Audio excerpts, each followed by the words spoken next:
Till 10 o'clock at night. Yes, thank you. You would have That known. keeps all three of you people alert, ready all night.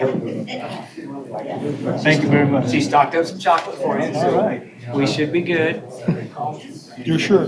Well, there was some word that there was some stale chips that if it gets too bad, if you guys want them, We'll eat anything. we can, well, after an hour and a half or so, then we'll bring out the stale chips. That'll kill it. No for chips? sure. No, We have some got a really stale long chips. agenda. But you don't get them until the first hour back there. That'll motivate There you. she is, right there. Once you bite into a bad chip, Stale chips, man. yeah, Wow. they've got flavor. They just lack. You didn't seal them up. They may did be a you? little chewy instead of Once you crunchy. got to them. Or you put them in the refrigerator. Yeah. I told you I had a date. That's just wrong. Dottie walked in the door, so I'm gonna wait until Dottie, I saw her come in, so we're just gonna wait. Next to Don. Let her get situated. He has his finger up in the air. Mr. A. Is that? Yeah. That dang rain. Well, the official clock is down, turn 6:31. That's unofficial. That's official, I'm with you. Come on.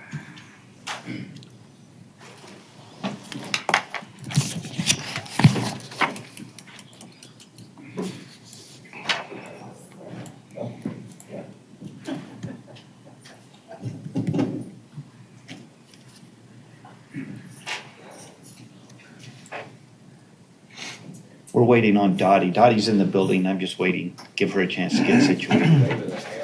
That's right. I'm about to throw it at somebody, I'm sure.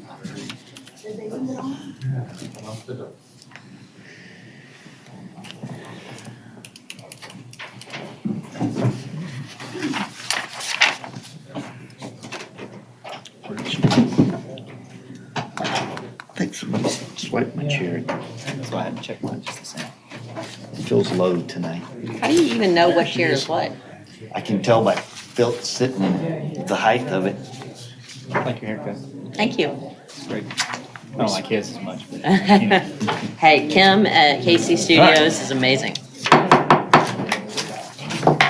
All right, notice hereby given, Lago Vista City Council is holding a regular meeting on Thursday, September 6th, 2018, beginning at 6:30 p.m., 6:33 p.m. in the City Council chambers at City Hall, 5803 Thunderbird, Lago Vista, Texas, as prescribed by VTCA Government Code Section 551.041 to consider the following agenda items. Items do not have to be taken in the same order as shown in the meeting notice. Sandra, please note we have all of our City Council members with us tonight. We have yourself, Chief Smith, Dottie Palumbo, our attorney, Dave Street with IT, Boyd Jambor, Development Services, Eric Belay, our engineer, Star Lockwood with finance, and I believe that's everybody, right? Did I miss anybody? Sandra. I'm sorry? Sandra. I said Sandra first. Thank you. All right, if you would, please join us. I have Matt Ritter, the Associate Family Pastor from Rolling Hills Community Church, going to lead us in the invocation today. Our gracious Heavenly Father, I am humbled and grateful, Lord, to have the opportunity to cover this moment in prayer tonight, God. We just ask, Lord, I first off, Lord, I pray for our leaders of this city, God. Each one of those sitting here today, Father, that you would help them lead this city, Father, in a powerful and mighty direction, God, and that they would lead us in integrity, in strength, in unity, and in wisdom, Father, and especially in humility as well.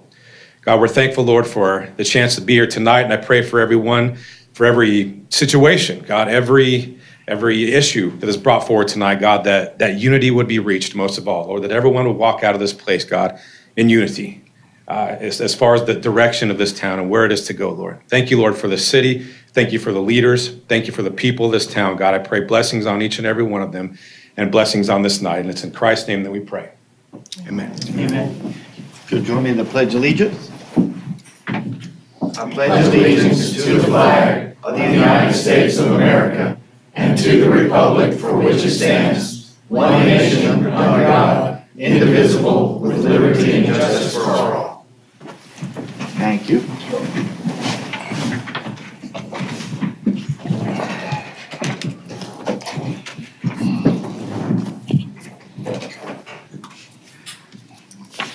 All right, we'll now go into citizen comments. In accordance with the Open Meetings Act, council is prohibited from acting or discussing other than factual responses to specific questions, any items not on the agenda.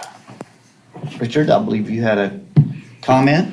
I do. I have two comments. Well, we're discussing the budget later, so save that topic till later. No, I got two besides that. Oh, First okay. of all, I remind this council at least once a quarter that the Lord's Prayer does not have a hyphen in it. I pledge allegiance. It's one nation under God. Pledge allegiance. I pledge allegiance, one nation under God, not one nation under God. Okay, so I expect to be reminded periodically. I try to continue without that pause. My daddy told me very early in life, if you want something, you better budget for it. And I look with very positive viewpoint to the fact that we've got a budget going right now, and I hope we can get it well taken care of. So I urge y'all to get out and see what's in it and vote accordingly. Thank you.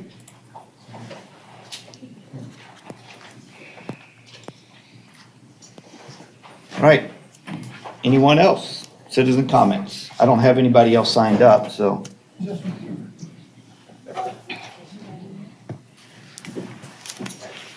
All right, we will move on to items of community interest. In accordance with the Open Meetings Act, council is prohibited from acting or discussing, items of community interest. I can't even read my own notes here. Pursuant to Texas Government Code Section 551.0415, the city council may report on any of the following items: expressions of thanks, gratitude, or condolences, information regarding holiday schedules, recognition of individuals or proclamations, reminders regarding city council events, reminders regarding community events, and health and safety announcements. Does anybody have any items of interest to share with the community? I have an expression of thanks. Yesterday, September 5th, we received a resignation from Mr. Kent Leopold from the Board of Adjustment. For medical reasons, he chose to resign. So I'd like to thank him for his public service to the city of Lago Vista. Thank you. So community events, we're looking at the very first weekend of November, 3rd and 4th, to do a community collections event. That'll be similar to our trash off. Right now, the dates are about the only thing we have set, but over the next week or so, we will have more details to follow. So more information will come out on the community collection event.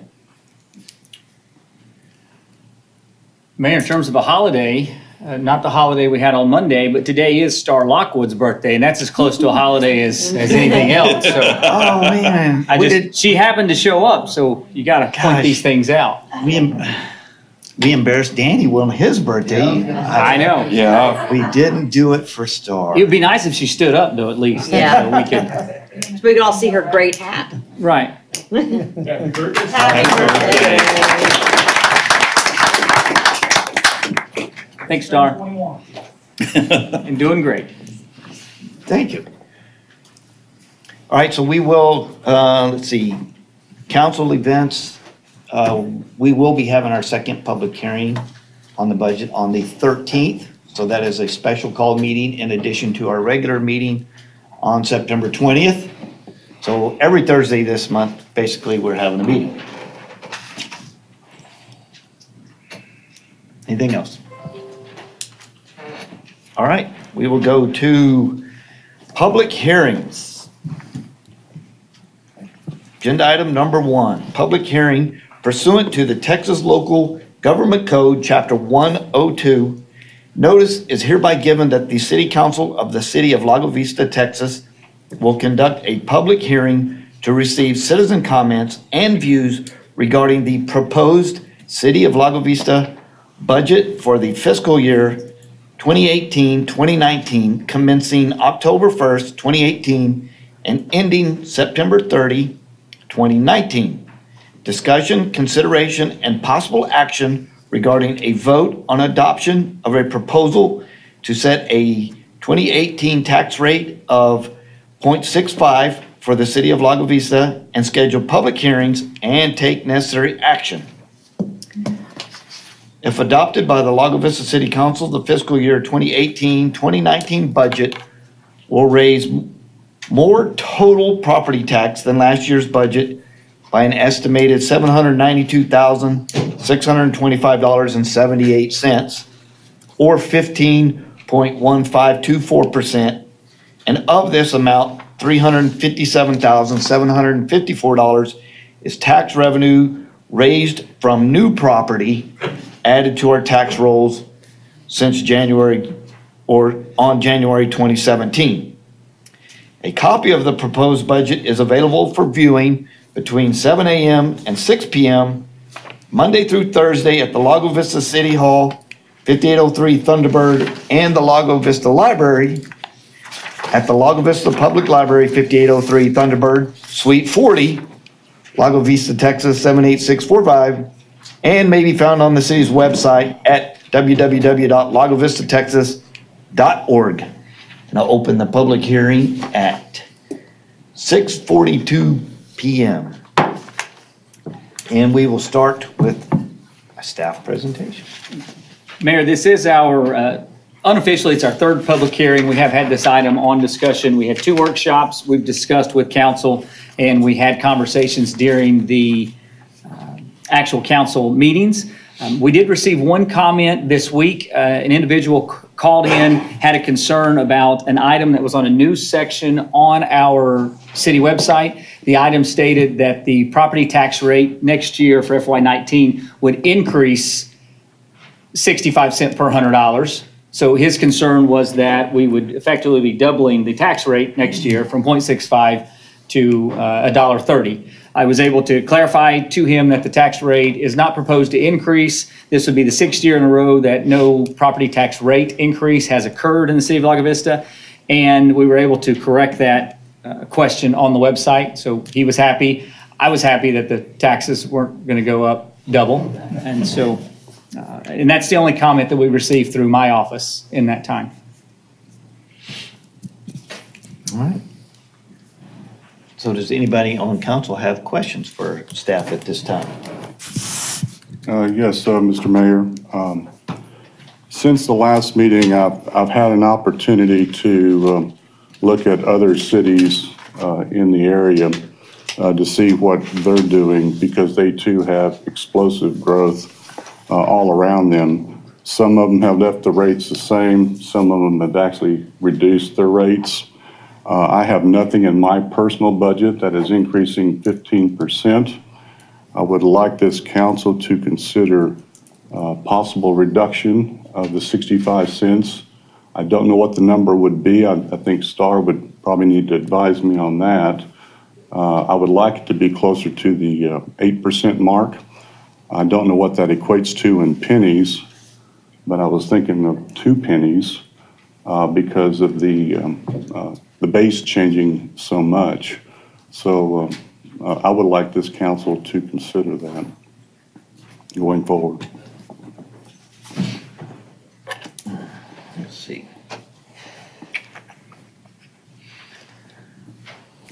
Mr. Mayor, I too have been looking at the tax rates of surrounding cities, other communities, and how they're budgeting.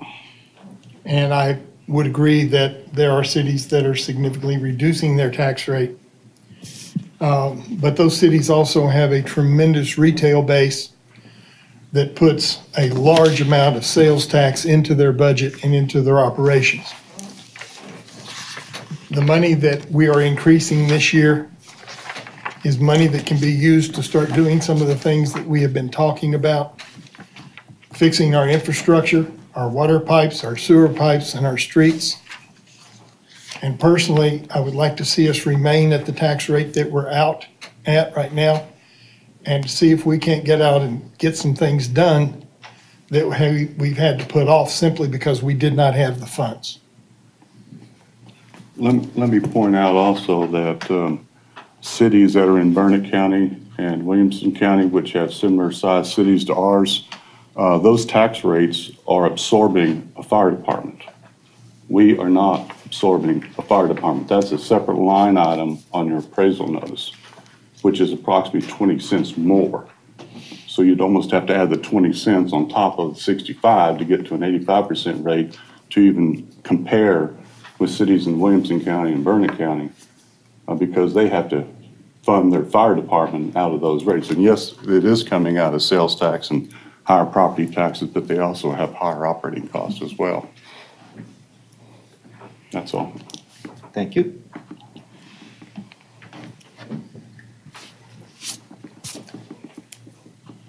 Comments, questions? Just logistics. We will have another public hearing on the 13th, and then we will have a final vote on the 20th to set both the rate and approve the budget. Is that correct? Correct. Mayor, what we'll have is we'll actually present, Councilor Smith had requested another fact sheet. We gave you a simple thing here, but we're going to list out a couple of items that we're going to post on the website next week that will give us a brief synopsis of the things that happened within this budget. On the 13th, right now, the only item we're scheduling is the public hearing. So we'll have that meeting for council with just the public hearing. Hopefully that'll allow people to come in, provide comments, and not have the concerns of staying for other items. And then on the 20th, we'll have the full budget review and the CIP, the tax rate, and the budget. We'll have a discussion on that before council considers that for vote. Just quick question. I just did some quick math on my phone, and maybe I'm right, maybe I'm not. If I look at this current surplus that we expect for this year, if we make no further changes to the budget, maybe not a 2 penny, but a 1 penny rollback would still be feasible.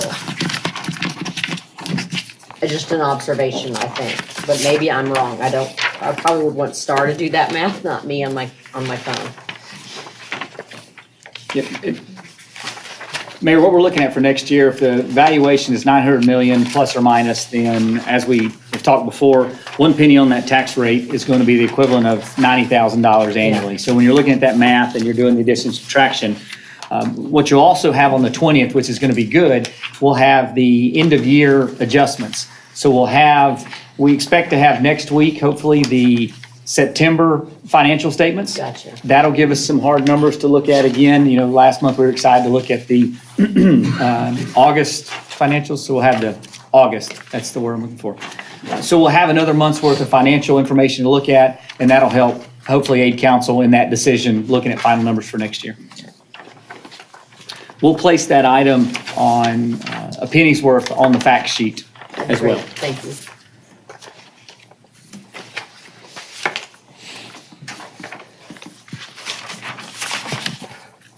All right, anybody else on council? I have one other question. Josh, the last time we did have a budget workshop, I asked specifically about the golf course budget and the $497,000 transfer, and is there any chance that we can sharpen our pencils on that one? I noticed it seems to be exactly the same. Is there any intent to sharpen pencils? Are we going to get anything different between now and the 20th? What's the prognosis on that? Mayor, we can, as I've said before, whatever council says in terms of that number, in terms of revenue projections, we can change the revenue projections if you want to be a little more aggressive for next year. I believe the pencil is as sharp as it's going to get on the expenditures for next year.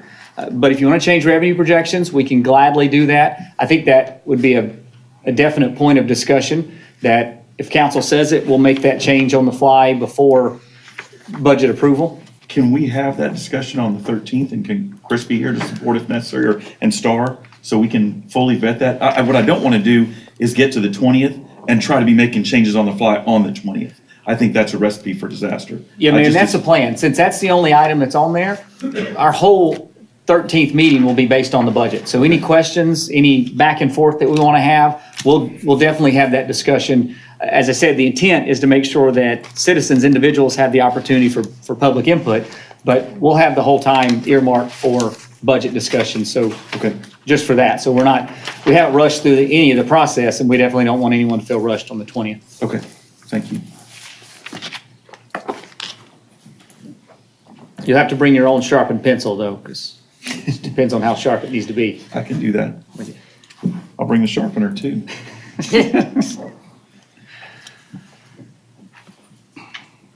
All right, anyone else? Council?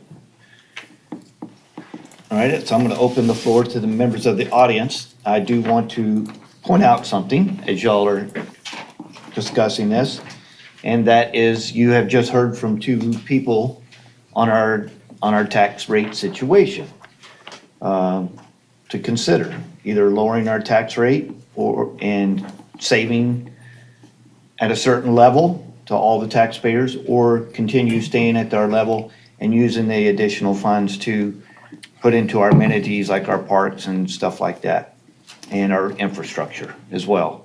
So those of y'all in the audience that aren't here on TV, that aren't here tonight, you've got another opportunity, so make sure that you come and address the council and let us know what your thoughts are over the next week or two. And I see a hand. Deanne? Deanne Flores. The question is, what are the operating reserves? What are you working with on the reserves right now? Did you hear my question? You have that number? Yeah, Mayor, if I may, so at the estimate at the end of FY19 for the general fund is estimated at 3.671 million. The estimate for the joint utility fund at the end of FY18, the end of this current fiscal year, for the joint utility fund is 1.473 million. So 1.4 on the one, 3.6 on the other, estimated between those two funds, $5 million. Okay. And that's the ending this year, not next year's numbers. That's extra that you have. That would be cash balance reserves sitting in the bank, ready to be spent.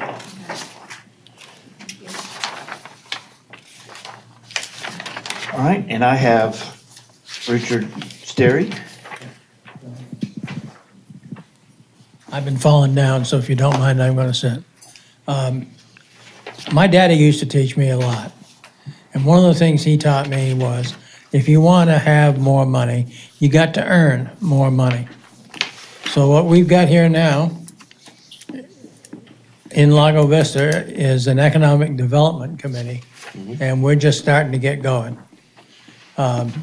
We'll be coming before you within a few weeks to tell you what you can do to help us. I'm not going to try to steal anybody's thunder on that tonight. But the important thing to remember is the only way you get more money is to earn it or steal it. And they'll put you in jail for stealing it. Okay? So please come to these budget meetings. Please get everybody you know to come to these budget meetings. Hopefully it won't rain and we can do it in here. But it's critical that we understand what we've got as a city for funds and what we would have to do to increase it. And if you look at the surrounding cities that you guys talked about, you'll find that they're doing a whole lot. They're doing some fancy full-color brochures.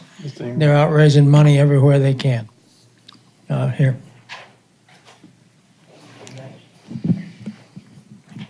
Thanks, Harry. Yes, we are definitely in an exciting time for Lago Vista. Our growth at approximately 13% as far as housing starts.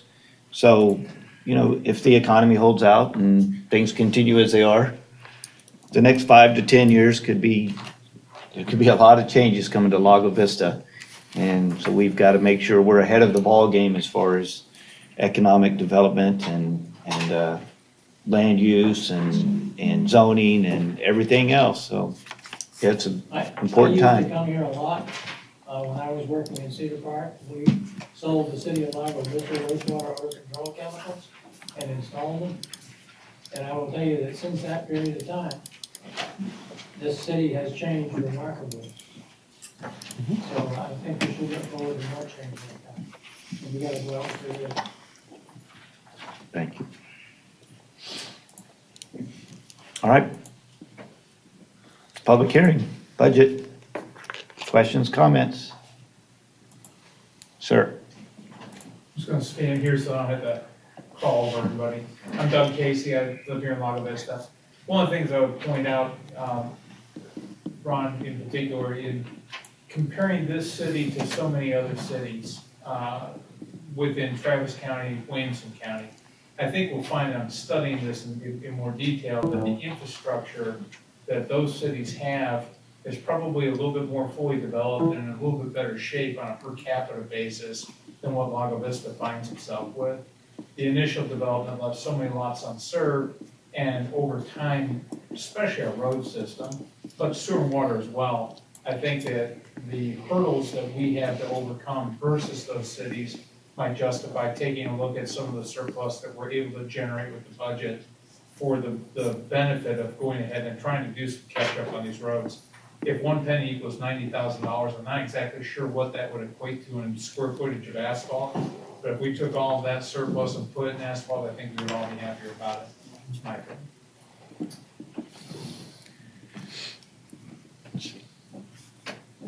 I think our budget for this last year was like 1.8 on our road maintenance. So whatever 90,000, it's that 2%, 20, no, 2%, 20%.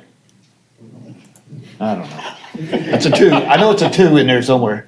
Just to give you, Don't confuse us. Cubic yards of asphalt that you could be applying, $90,000 does go a ways. All right. Next.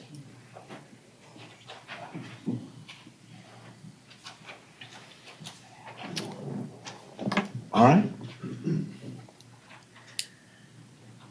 We'll move on then. We don't close the discussion, do we? Mayor, actually on Do we- this one, you can we go ahead and do, close then we it have to have another one. because we have Open it. another one. So we Okay. need full public hearings, please. Comment before you close it?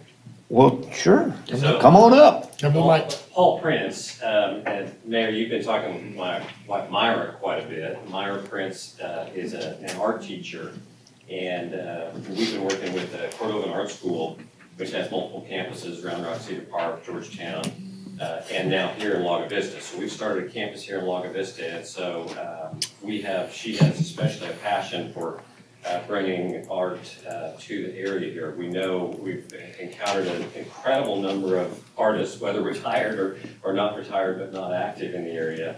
And so to the extent that we can encourage and participate in any budget actions that support art for the community, we think that would be a really good thing. And in fact, we're looking at purchasing a property ourselves to further that cause. But to the extent that there are some city locations that may be available for that purpose, and that we can help with others in helping to move that idea forward, we'd love to do that. Thank you very much. Yes, we have been discussing different, things that we would like to see, amenities for our citizens, as far as community arts center for one, to house, pottery, arts, those type of arts. And then there's a different section for performing arts. So you've got your, I don't know what do you call them? Visual arts? Performance arts. No, you're painting, your pottery, what do you call that? Just Fine arts. Fine arts. And then you got performing arts. And then we're also looking at, not an art, but recreation center. So we are looking, at things that we can try and do to help the community with different hobbies and skills and things like that. Thank you.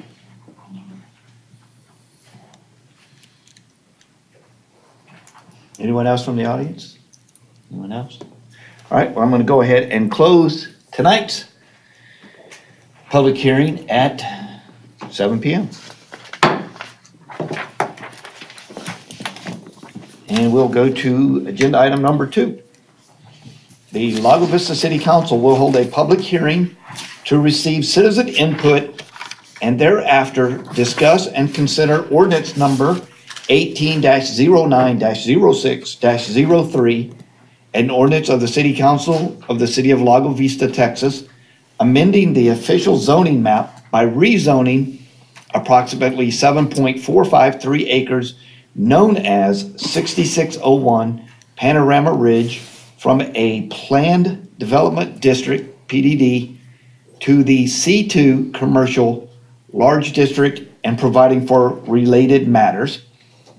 I will open the public hearing at Mr. 7:01 Mr. Mayor, PM. I need to make a comment. Okay, well, I'm gonna go ahead and open the public meeting at 7:01 PM. And Okay. now it's open. And now we start. I will need to recuse myself from the discussion and vote on the property at 6601 Panorama Ridge, as my daughter is employed by the applicant. The appropriate paperwork is signed and on file with the city secretary. Thank you, sir. And we will go to our staff presentation. Yes, sir. As you'll recall, this was an application that we discussed last month. The property is to accommodate an existing local printing business that has simply outgrown their current location, and it cannot accommodate their expansion desires. This is a somewhat unusual piece of property. It borders on a residential neighborhood on one side, but has a view of some industrial property on the other side, but is still yet very visible on one of our major commercial corridors. So it's somewhat unique in attracting the right type of developer, if you will, for the property. And one of the things that was particularly impressive from our perspective was the desire of the applicant to develop the property in a way that's sensitive to the adjacent neighborhood, which was a huge concern and is quite frankly a restriction that might be a problem with many developments. We think this is a very good fit, and perhaps most importantly, it's consistent with the recommendation of the future land use map on the comprehensive plan. And that, like everything you've heard us talk about recently, is exactly the same zoning that we're recommending all up and down Loman Ford for the commercial district. Just somebody else stepping forward so that we don't have to initiate those applications. But in this case, like I said, this one's, in my opinion, even though it's a good piece of property, it's a little bit unique. It's not going to attract everybody. From what I've seen, I believe the owner of the company has experience of working in a residential neighborhood, or at least That's what right I'm across told. the street from a residential neighborhood. Look, and they brought it up without even us bringing it up. They were talking about shared access to keep traffic out of the neighborhood, all those kind of things. The nature of the business, even though once upon a time people might have thought as a commercial printer as an industrial or quasi-industrial use. That's not quite, as time goes by, it's more digital, high-tech, less obtrusive. Mr. Mayor, if I may? Sure. So I'd really like to make 3 points. First of all, I'm very supportive of this applicant. First of all, because it is part of our long-term comprehensive plan to bridge the two commercial areas we have in town together through that Loman's Ford corridor, bridging the 1431 to the Dawn and enabling us to have more commercial environments. The second reason I'm incredibly supportive of this is that this owner has been a part of our community for quite a long time. They employ several residents within our city. They try to hire locally and provide also, the third thing, a lot of community support, both for our ISD, for the council, and for many of the volunteer activities in town. They are very active in our community and a positive force in our community. So I have a lot of faith that they will bring a positive building forward. Thank you. Mr. Mayor, I don't see a better applicant that should be up on that property, and I live in that neighborhood, so, and I've talked with different people that live in the neighborhood, and they don't have any objection to it being up there He does great work, and he does great work in the community. So, I mean, changing it to C2 is a great idea, and he has a nice plan for what to put up there. And also work with the city on an access road to get out, a shared road between the city and his business. So I'm in support of it also. The applicant's here. Is there any comments that you would like to make at all? It's me, guys. Chad Hendricks, Vistago Print. One, thank you to the council and the mayor and the city manager for obviously taking this on. I kind of thought nobody liked us in town, so thank you. You know, we came here 11 years ago and obviously have seen tremendous growth over those 11 years. Coming from Southern California and ending up in Texas, and we bought a small shop over in Round Rock, and it kind of blew up on us. You all know where we're at. We've outgrown our current facility. It's 11,000 square feet, and we're using every inch of it that we can. We've been looking for probably 3 years for some property locally. That started to run a little dry, and it was hard to find something, so obviously we looked other places, but at the end of the day, we're from Lago Vista. This is our city, and I'm proud to say that we've been able to grow here.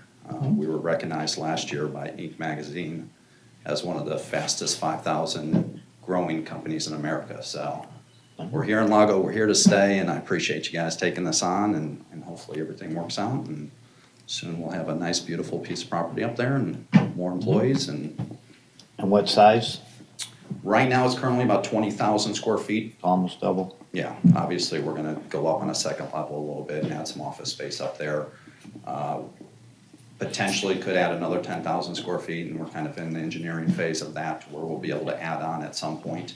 I know we've been through two build-outs on the current facility that we're on, or two additions, so I know the second I say we're gonna be good at 20,000 square feet, I need another 10, so it kind of happened where we're at, and I know it's gonna happen someday, so. That property being 5 acres, almost a flat space up top, gives us that ability and not be intrusive to the neighborhood. Somebody had said, obviously, we're down in Barquet Ranch. It's a residential neighborhood. I've always tried to stick to a single shift during presidential campaigns. Obviously, we print a lot of signs, and we have to go to a double shift at that time. But we've always tried to keep everything inside, keep the noise down, no lights, everything outside. So I did kind of preempt a strike with the neighbors up there before you guys sent out a letter. I did speak to everybody but one of them, and obviously I've known some of them for a while, and they were all supportive of it, and they know I'll do everything I can to keep everything as is. I believe it's 28 feet on the height restrictions for C2. Looking at everything, we want to stay down to 24 line of sight. Even though we're looking up at the sky, still don't want to be that building that somebody's looking at 4 or 5 feet. So I've got a little of experience with that in the past, and obviously fighting somebody trying to do that to me. So very aware of it. So I appreciate it, and thank you. I have a question. Yeah. How many employees do you currently have? In a couple of weeks, we'll be at 42. We've got 40 right now. And I've got 2 moving out that ran a company for me out in California, so they're going to be moving out and running one of my divisions. We potentially, obviously getting up there, will probably be at 45 to 50 pretty quickly. I just don't have the parking where I'm at, and I can't run a shuttle from the clock tower up there. I don't think I can. Maybe I can. We'll talk. So yeah, it's right now 4. Thank you very much. Thank you. Thank you.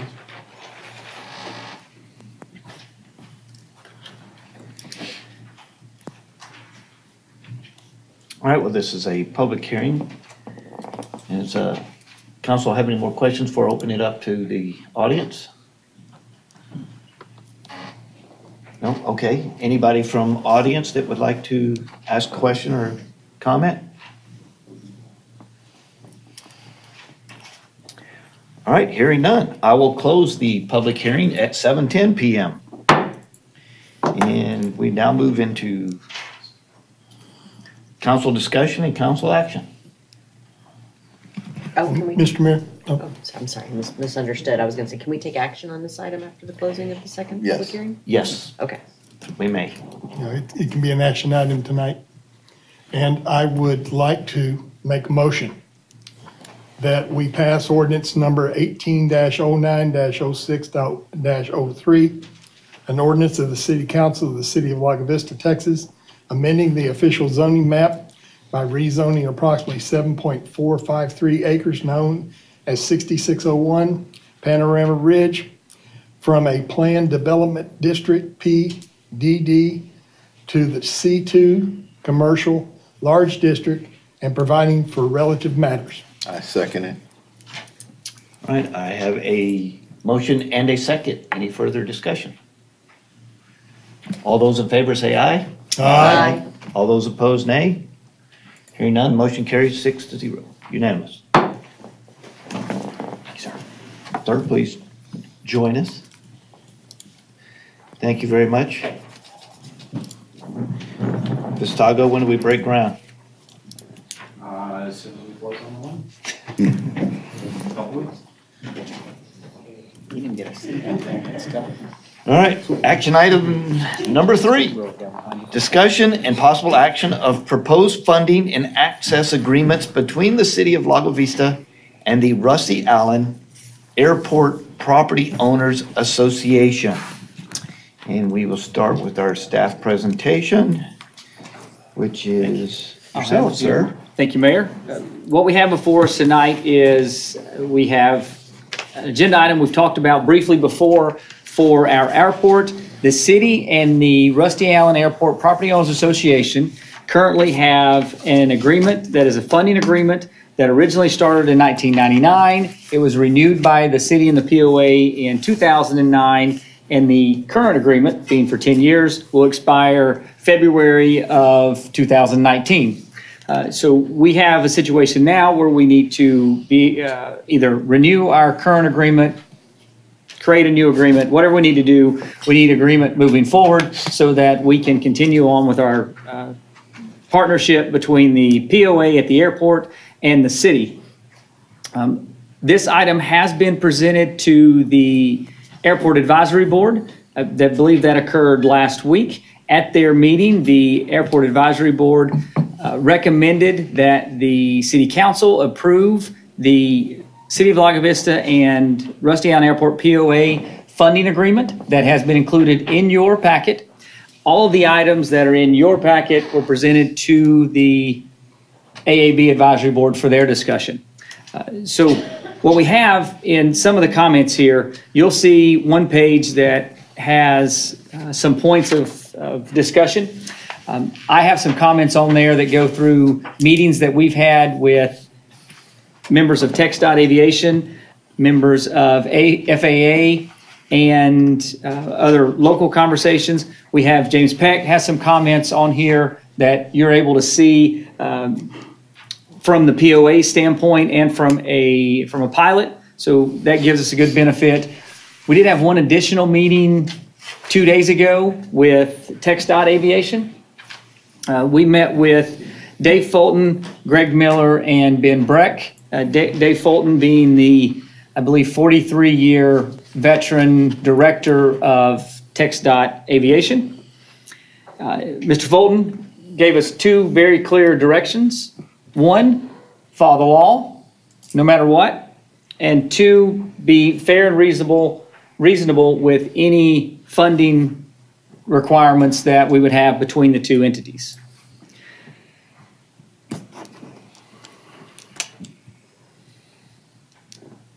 That's a synopsis.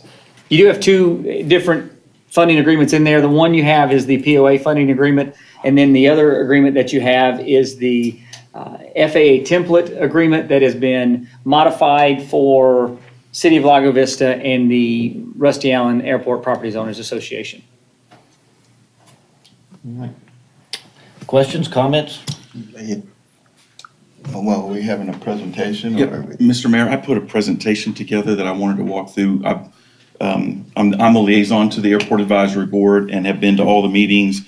Have also done some research on my own, talked with representatives at TxDOT. I was with Josh at the meeting the other day when we went down to visit TxDOT. We've also talked with folks at FAA. And so I wanted to walk through this so we get a little bit better feel for kind of why we're here and why there's I think, a fairly distinct choice to be made with regard to the two agreements. And Josh, you didn't say it, but I think it was in your notes here. The staff recommendation is to go with the FAA TTF template. Is that correct? Mayor, the staff recommendation is definitely to go with the TTF agreement based on our conversation with TxDOT Aviation and based on the conversation with the FAA. The documents, there's certain requirements that we have to adhere to based on 2012 Reform Act. Any document we use needs to adhere to the items that are listed in that 2012 Act. The easy way is to use the template. That's why the FAA gives us the template. A more difficult way is to create our own form and make sure we check off all of those points. So I think the easier way for us and the more logistical way is definitely going through the template. Okay. Well, fair enough. Let me walk through this and then, we can talk about it afterwards. Obviously, talk with the folks in the audience as well and see where we go with it. Let's see if I can get this. Yeah, you just do it, Dave. Okay, so the first slide I tried to put together is, why are we here? The city and the POA, the Rusty Allen Airport POA, had an initial agreement in 1999, a funding agreement. It lasted for 10 years and was renewed again in 2009. It defines a relationship between the two parties and how we'll operate together. As Josh said, the current agreement expires in February of 2019, and we're just trying to get ahead of the game to make sure that we've got something in place before we get to the end of the agreement, if you would, Dave. So, history of through the fence. What is through the fence? Some people may not know. The definition straight from the FAA website is access that allows people who own residential property with aircraft storage facilities near an airport to access the airport from off-airport properties.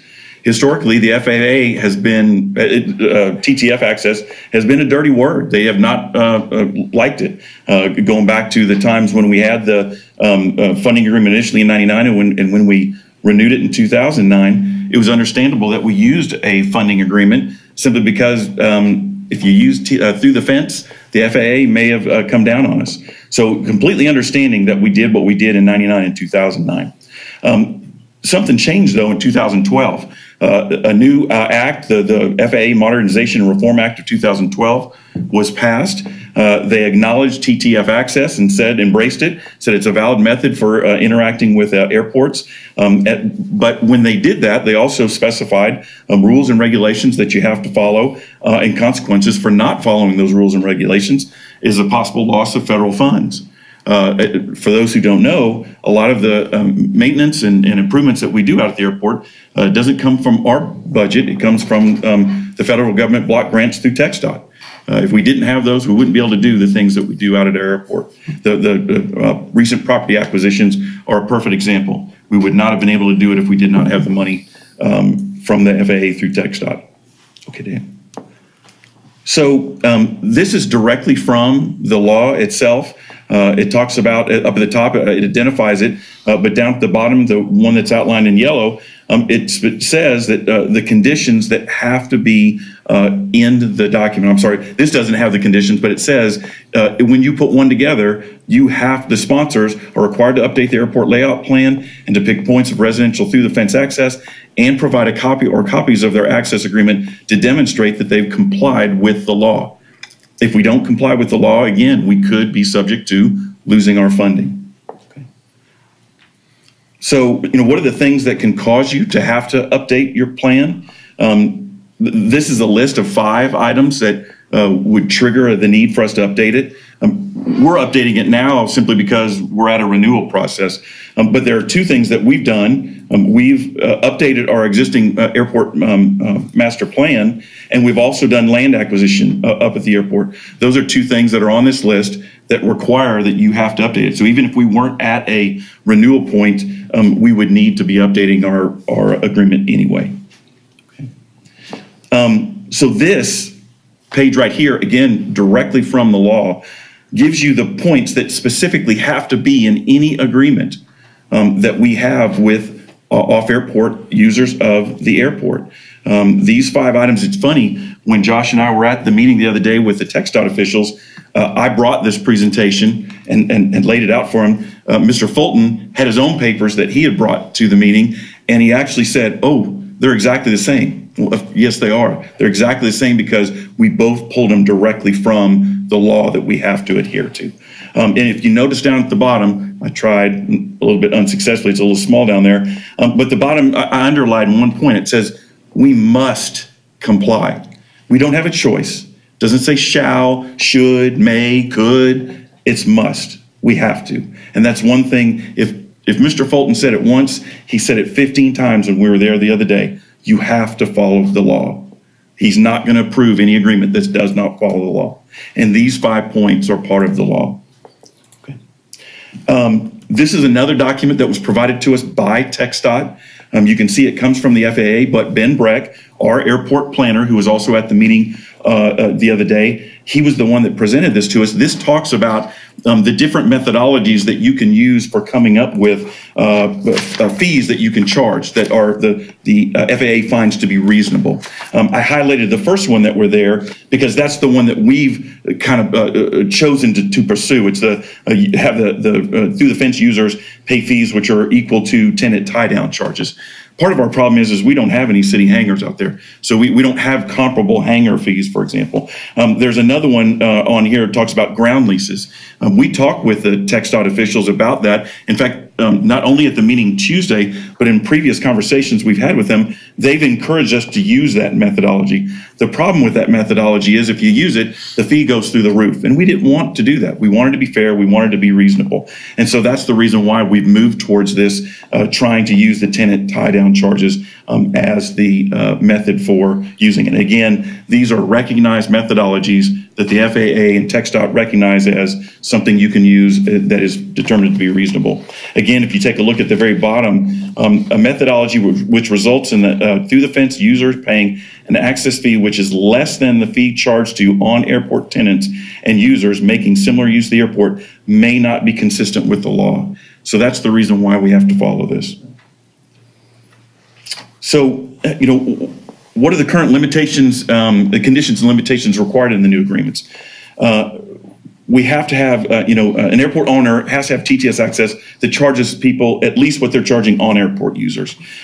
We currently have tie down fees. There are $50 a month or $600 a year, and we initially talked about using that as our fee. It would have more than doubled the fee that the users were currently paying. And the thought was, is that too much? And so Josh and I actually talked about this and talked about dropping that fee to $40 a month or $480, and then using that as our fee that we would charge the through the fence users. Part of the reason why we thought that we might do that is because we went to the federal government's website that has the CPI, the Consumer Price Index. They have a little calculator. You put in 20,000 in 1999. You tell it what year you want, and it tells you how much that equates to in that year. If you do that, it comes to approximately $36,000 from 1999 to now. So if we charge the $480 to all of the users, we'll generate approximately $37,000, very close to what the CPI is. So that was the reason why we went through this and decided to put that in the TTF template. I guess the other thing that I would indicate here is that we've gone through the process of buying, the city has gone through the process of buying properties from POA members up there so that we can continue to execute on the airport action plan. We purchased one property on the east side that was done in early 2017, and the owner of that property had purchased it 6 months before. It was a lot, a hangar, and another lot. The lot and the hangar got sold to one party. The other lot got sold to us. The owner that owned that property for 6 months made over $100,000 in that 6-month holding period. We bought another property just recently up there, and the gentleman who owned it for about 4 years, and he almost quadrupled his money in that time. We've got another lot that we need that's a part of our action plan that we'd like to buy. We got an appraisal, and we are attempting to purchase it, but the gentleman who owns it won't take the appraised amount, which is 6 times what he paid for it in 2000. So I guess what I'm trying to figure out is if it's fair for the property owners to ask for these types of prices for properties they're selling us. It seems reasonable that we ought to charge a price that follows a CPI index and allows us to recoup our cost for running the airport. Just FYI, the budget last year for running the airport, the operational budget was $43,000. So even if we do raise the fee and get to $37,000, we're not covering the operational expenses. Next one. So here's the question: what happened at the AAB meeting? They didn't discuss any of this. None of it, okay? They ignored that we had 3 recommendations from TxDOT and FAA officials that said, use the template. They ignored that. There was one line that said one TxDOT official had sent a single line email saying that we should use the funding agreement. We tried to follow up with that gentleman. The problem is he's no longer at TxDOT. He's left. We did follow up with other TxDOT personnel. Josh and I talked with Ben Breck a couple of weeks ago. He countermanded that email and said you should use the FA template. And obviously when we went and saw the director, the planning gentleman, and our airport planner on Tuesday, they recommended the same thing because we have to follow the law. The problem is that the funding agreement, those 5 items that I showed that are part of the statute, it follows none of them. 0. Okay, and the other problem is that the fee that is charged in the funding agreement does not match our grant assurances. So we could adopt that, but we would be at the mercy of TxDOT and FAA to come in and audit us and potentially yank our grant funding, pure and simple. The one thing that really got me, and this has come up over and over and over again in various meetings, is that there was a gentleman on the AAB basically screamed at us saying, why are we potentially talking about charging people to access something that they have deeded access to? If you would, Dave, the next slide. This paragraph right here comes directly from the CCNRs that are on the Rusty Allen Airport POA's website. And you can see there that subject to the conditions and restrictions herein contained and to the rules and regulations adopted from time to time by the declarant and local, state, and federal agencies asserting jurisdiction, they have deeded access. So bottom line is, do they have deeded access? Absolutely. But it is subject to rules and regulations put forward by local, state, and federal officials. And that's exactly what we're doing here. So we absolutely have the right to set the parameters around that access, if you would. So I think Josh summarized this really fairly well. You know, we visited all the gentlemen he mentioned the other day. They did confirm that Lago Vista is a federally obligated airport. They confirmed that they work very closely with the FAA. They did not say we shouldn't talk to the FAA. In fact, they knew that we had talked with Gary Loftus, who's their compliance director, and we're quite fine with that. Another comment they made is that they said that they are an agent of the FAA. They carry out the mandate of the FAA. They don't make the laws that we must follow. The federal government does. The 2 main takeaways I think Josh mentioned, we've got to be fair and reasonable with regard to the cost, and we've got to, the TTF agreement we have can take any form. It doesn't have to be the FAA template, but it has to conform to the law. If it doesn't conform to the law, we shouldn't use it because they're not going to approve it. They told us that point blank. If we turn in something to them that doesn't apply to the law, doesn't follow the law, they're not going to approve it. And the last comment I would make is that Greg Miller, who was there, we described to him our methodology around the setting of the fee in the FAA template that we put forward. And his comment was, it sounds like it was a good deal for the landowners at the airport. So it seems clear to me that hurdle of would be found to be fair and reasonable by TxDOT. We've already overcome that. He felt like right then and there it was a fair deal. Dave. One of the gentlemen that got up and spoke the other night at the AAB meeting says he likes win-win arrangements, and I do too. We have to do that. If we don't, we're going to be lost in the long term. So the question becomes with the the funding agreement, can we get to win-win? The POA wins because they get status quo, they get what they want. They get a win because they get below market rates for what they're paying. The problem is the city loses because we receive compensation that's less than market value and doesn't adhere to grant assurance. We lose because we sign an agreement that violates multiple grant assurances. We lose because we're at the mercy of the FAA and TxDOT coming back and telling us that you're violating grant assurances and you're going to lose your money. And we, potentially will lose our funding. That does not sound like win-win to me, Dave. So can we get there with the FAA template? And my feeling is yes. They're paying a fair rate. We even got feedback from TxDOT saying it sounds like that's a pretty good deal. We have an agreement that meets grant assurances so they can be assured that they will continue to have a very well-maintained airport that they can operate from. The city wins because we get a rate that's market rate and we adhere to grant assurances. We win also because we execute an agreement that meets all of our grant assurances. And the final thing is we don't have to worry about whether or not we're going to be able to continue to receive grant dollars to help maintain and improve the airport. Yeah, Dave, one last one. So my recommendation to the council would be that, there was no analysis and no research and nothing discussed in the AAB meeting about any of these topics. It just didn't happen. So I would say that we politely decline their recommendation with regard to the funding agreement. I would say that we move forward with all of the recommendations we've gotten from the FAA and TxDOT to use the FAA template that allows us to meet our federal grant assurances so we can continue to have the money flowing so that we can maintain the airport. And then I would also suggest that we adopt the fee that's in the FAA template that we've already gotten feedback from the TxDOT that is fair and reasonable. And that's all I got. Happy to answer any questions from the council or from the audience. Okay. Go ahead. Is the $40 fee what TxDOT and the FAA recommended? TxDOT and FAA are very peculiar in that they will give no specific recommendations with regard to money.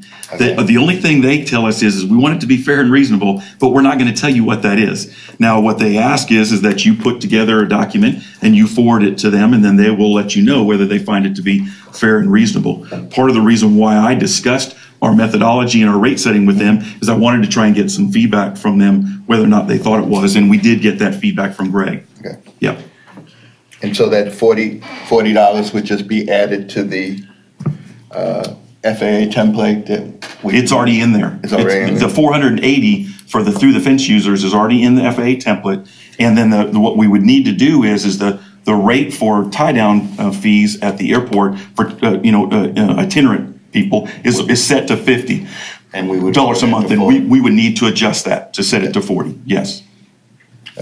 Mayor, one thing to add to that point is no matter what type of fee structure we set, and we do this with everything we do, but the point that they kept making is we have to be able to justify it. So in that great case that should an audit happen or a complaint come from someone, whether we're charging $5 annually or $500 annually, we have to be able to define the rational thought process that we've used to get to that number, whatever that number is, so that as soon as a complaint comes in or a question, we hand them the document, shows this is how we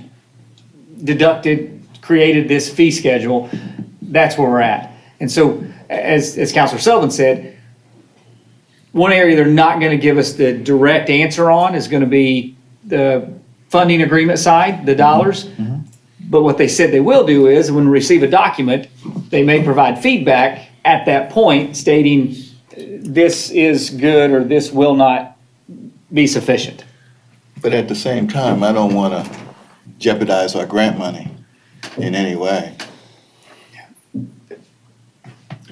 Fair point. I agree. And I there's no way, shape, form, or fashion that I believe anyone in this room, whether you like the airport, don't like the airport, like the city, or don't like the city, wants us to jeopardize grant funding. Because it does, if we did jeopardize grant funding, then it would definitely hit the integrity of the airport, therefore our ability to maintain it. Right. My point being, we've got to develop something and get to a point where we rationally explain where we get to it. And that's where Councilor Sullivan had recommended lowering the tie-down rate to a number that is fair and that can be justified should someone ask that question. Got it. Because that's the concern. Somebody lands and they say, hey, I'm doing this for a month, and you're letting other people have that access. So. Mr. Councilman Sullivan, have you looked at any other through the fence fees regionally? I did a search while you were speaking and I was able to find one, but I don't know if one is exemplar. No, I have not. Okay, so the only one I could find online is from the Addison Airport. That was just real quickly, and they're charging $891.68 per year. That's a base of $750, plus they have a fee for CPIs associated with the airport. Right. It's the only point of reference I was able to find, but I just want to kind of give that. I mean, I don't know that there are that many through the fence agreements out there, right? So They're not that many. And I think Addison is a very, very different airport than what we are. I think a lot of the folks out here indicate we're a unique airport, and that's 100% correct. And so I think that's the reason why it's so difficult. Number one, the FAA and TxDOT won't really give us any guidance. We're really left on our own recognizance to figure that out. Yeah, the only reason I bring it up is just to put some context around it, you know, but I don't know other states either. And part of the reason why I, again, went through that with Greg and Dave and Ben the other day was to try and get some initial feedback from them. And that the feedback that we got was, that seems like a good deal. So I feel fairly comfortable that we won't have problems getting that through them, that they'll find it fair and reasonable. So when we're looking at the funding agreement that's been provided to us and the template, outside of those 5 points, I mean, what's the difference between, is there something else? Why do you recommend the template over the funding agreement? Is it just those 5 points? It already has everything in it that the FAA would like us to have to make sure that we adhere to our grain assurances. It also talks about making sure that the through the fence people have to adhere to rules and regulations. That was not in the funding agreement either. And so, and I think we can move forward with the template knowing that we have hit and met all of our grain assurances versus having to go back to the funding agreement and make sure that we have everything in there. Why do that when we've got a template from the FAA that says you use this and you've met everything that we want you to meet? Well, I was just wondering if there was something unique about our airport that the template didn't fit. There is nothing in the statute that we can't and shouldn't meet that the FAA or TxDOT has the authority to give us authority not to meet those. Those have to be in the agreement, pure and simple. Those items that are in the statute. Right. Mayor, to answer that, again, and reiterate it, TxDOT told us last week very directly, we can use any document we want to use. And we've just said that. I think this is the third time we've said that now. So we can use any document we want. Right now, you and I can create a new one. Heck, we should start with those 5 or 6 points first and then write everything else. One of the things that we've talked about is saying we would adhere to all regulations included in Section 136. That's basically what we're saying. We have to get everything into the document. And the easy way, as I said, the easy way is to use the document that has everything in it. The more difficult way is to take the agreement that we've had since 1999 and try and put it in there. And it doesn't have to be complicated, but we still got to get everything in there. Well, if there's something that's unique to our airport, I don't want that to be left out because we're using a template.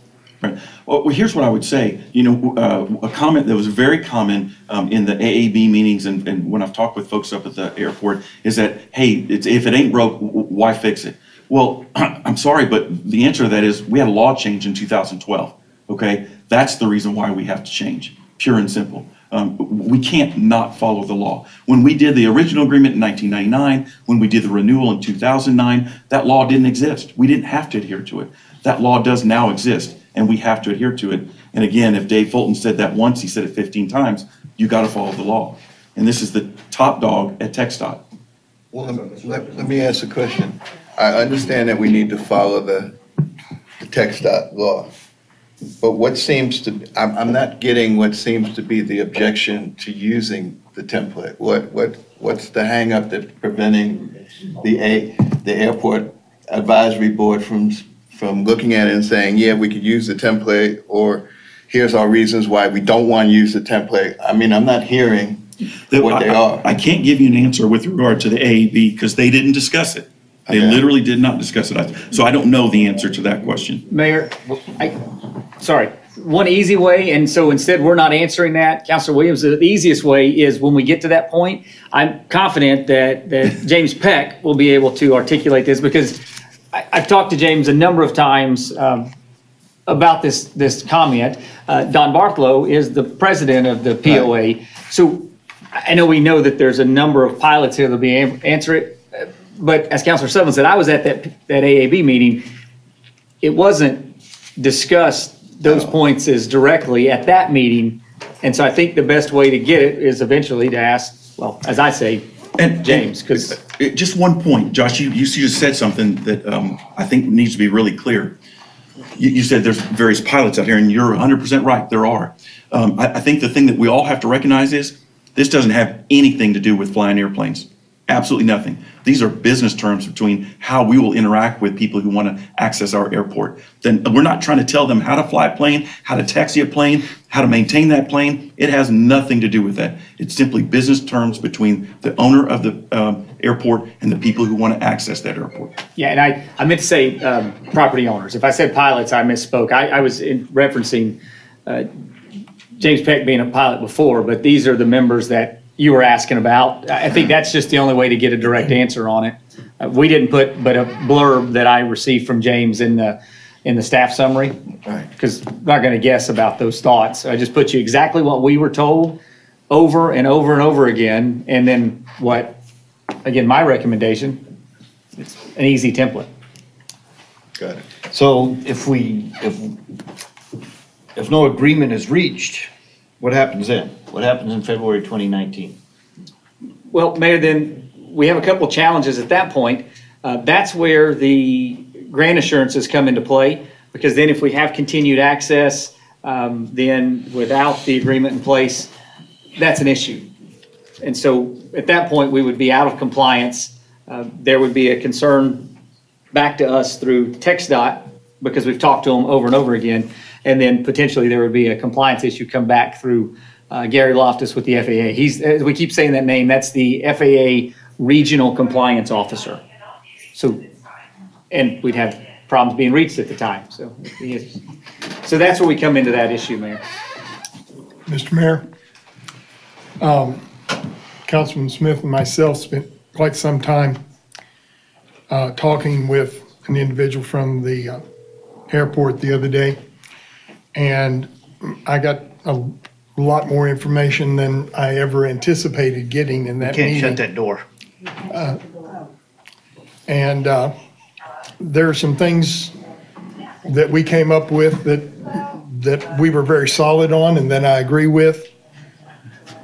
We have a great airport. There's no question about it.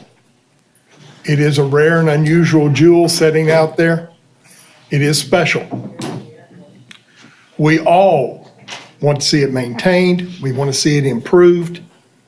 And the way that happens is to maintain our status with TxDOT so that we can get the grants. The grants go away. Everything that we want to do with the airport goes down the toilet.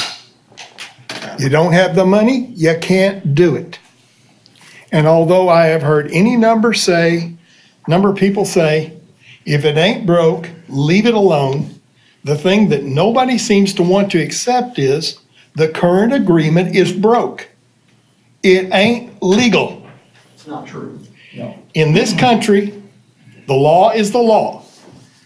This Article 136 was passed by Congress, signed by the president, and put into law. It is the law. It's not true. How can you say that? Y'all do not have the floor. It was passed by Congress, it was signed by the president, and it has been implemented by the FAA.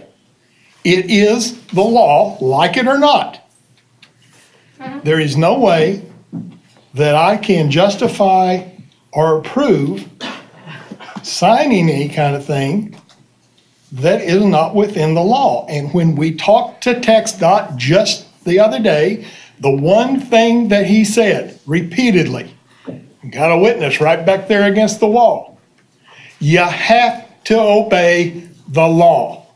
He sent us those very points that we just looked at and said, if your agreement doesn't have this, It ain't gonna happen. So, what we do with it, I don't know. But my thought is, we have an agreement. Why can't we put those points into that agreement? Keep the points that the people at the airport want in their agreement, but put the things in there that make it legal. Well, that was kind of my point. I mean, if the fund agreement is only missing these 5 points, can we just stick those 5 points in there somewhere and go forward? I mean, if that's the only thing that's the holdback. I think the comment I would make is that the funding agreement is, I think, written from the POA's perspective. We're the owner of that asset. Right. We have the right to determine the terms and conditions of the use of that asset. And the FAA template is geared much more towards the city who owns the airport and wants to make sure that how it interacts with off-airport users, we're safeguarded, okay? And those safeguards do not exist in the funding agreement. Mayor, if I may, I'd like to make the observation that in all the discussion that I'm hearing, what sounds the more important thing to understand is that we need to protect the grant assurances. So I think anything that we discuss further has to have that as the prime mover. Right. Well, and adhere to the law. I mean, I'm sorry, but that just seems like real no-brainer. But it's obviously up for discussion. We have to follow the law. Have to. I have a quick question, and I'm just not sure if I know the answer to it. Obviously, if we are not adhering to the law, we put some funding at risk. But I also know that the FAA has pretty much ceased giving through the fence agreements. It's nearly impossible to get those agreements put in place moving forward. That's changed with the 2012 law. Okay.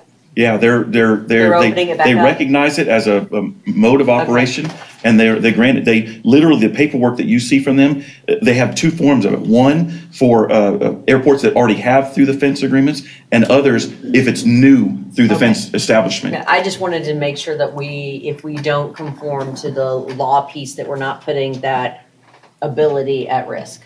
That through the fence, right? I just don't want to. I mean, is it more of a like squeezing Louisiana by not giving them funding for roads, right? Or will they eventually come down like they did to Louisiana and say, no, you've got to raise the drinking age, or no, we're going to take away the through the fence agreement? No, they've codified it through the fence as a recognized mode of operating. FAA has to recognize it now, and they have to work with airports that have it or want to add it, for that matter.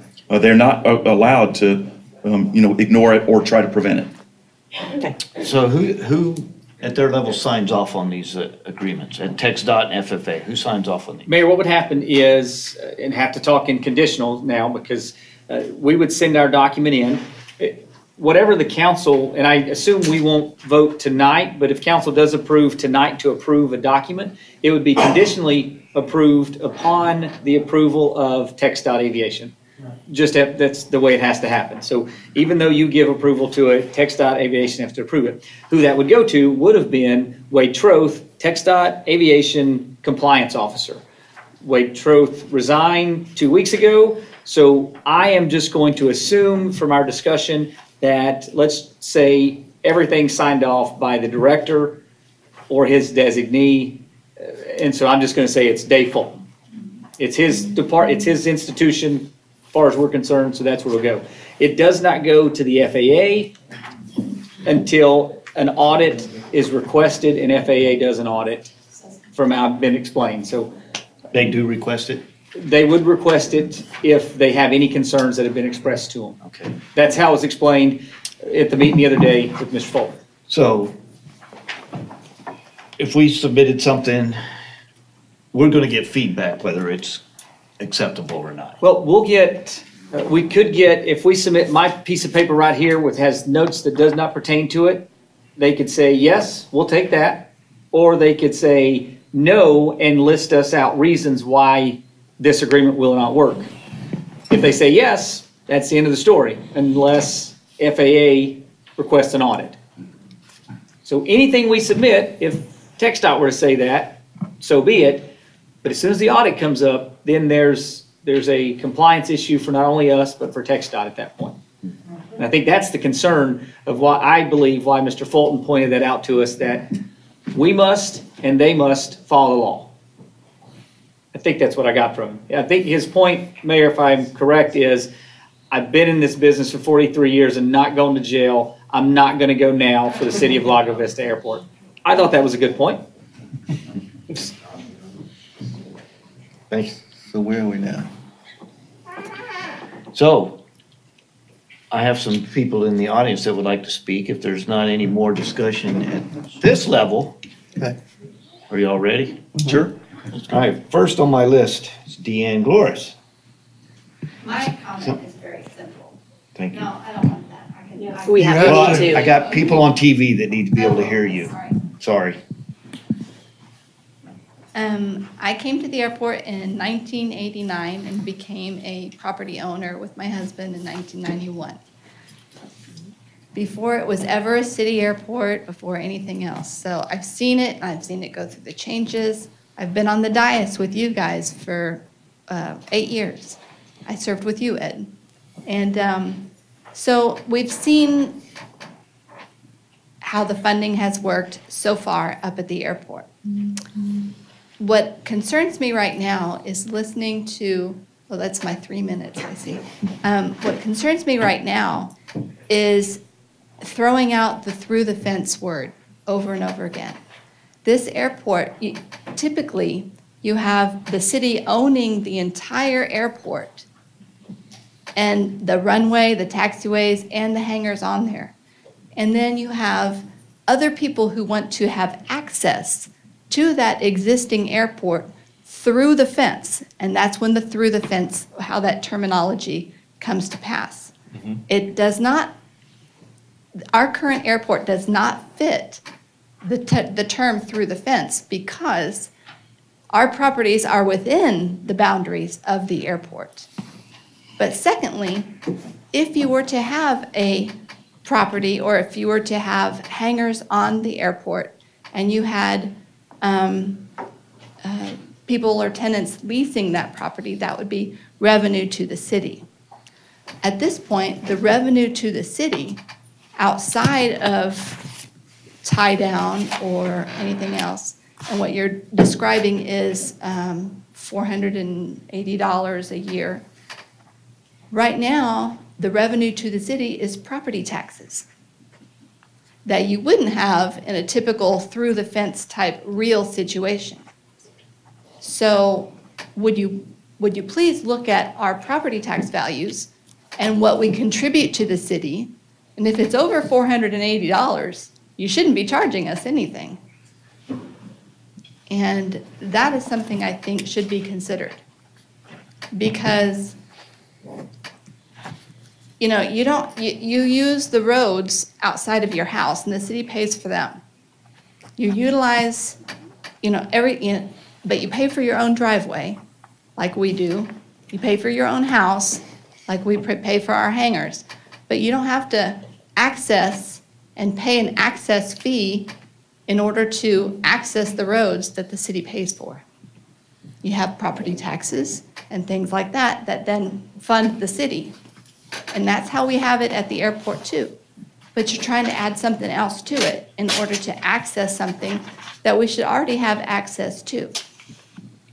So those are a few of my points. I'm not going to bore you with anything else because I think that those are some things that you need to consider is you're already getting extra money from us because our properties are within the airport proper, the borders of the airport. Thank you.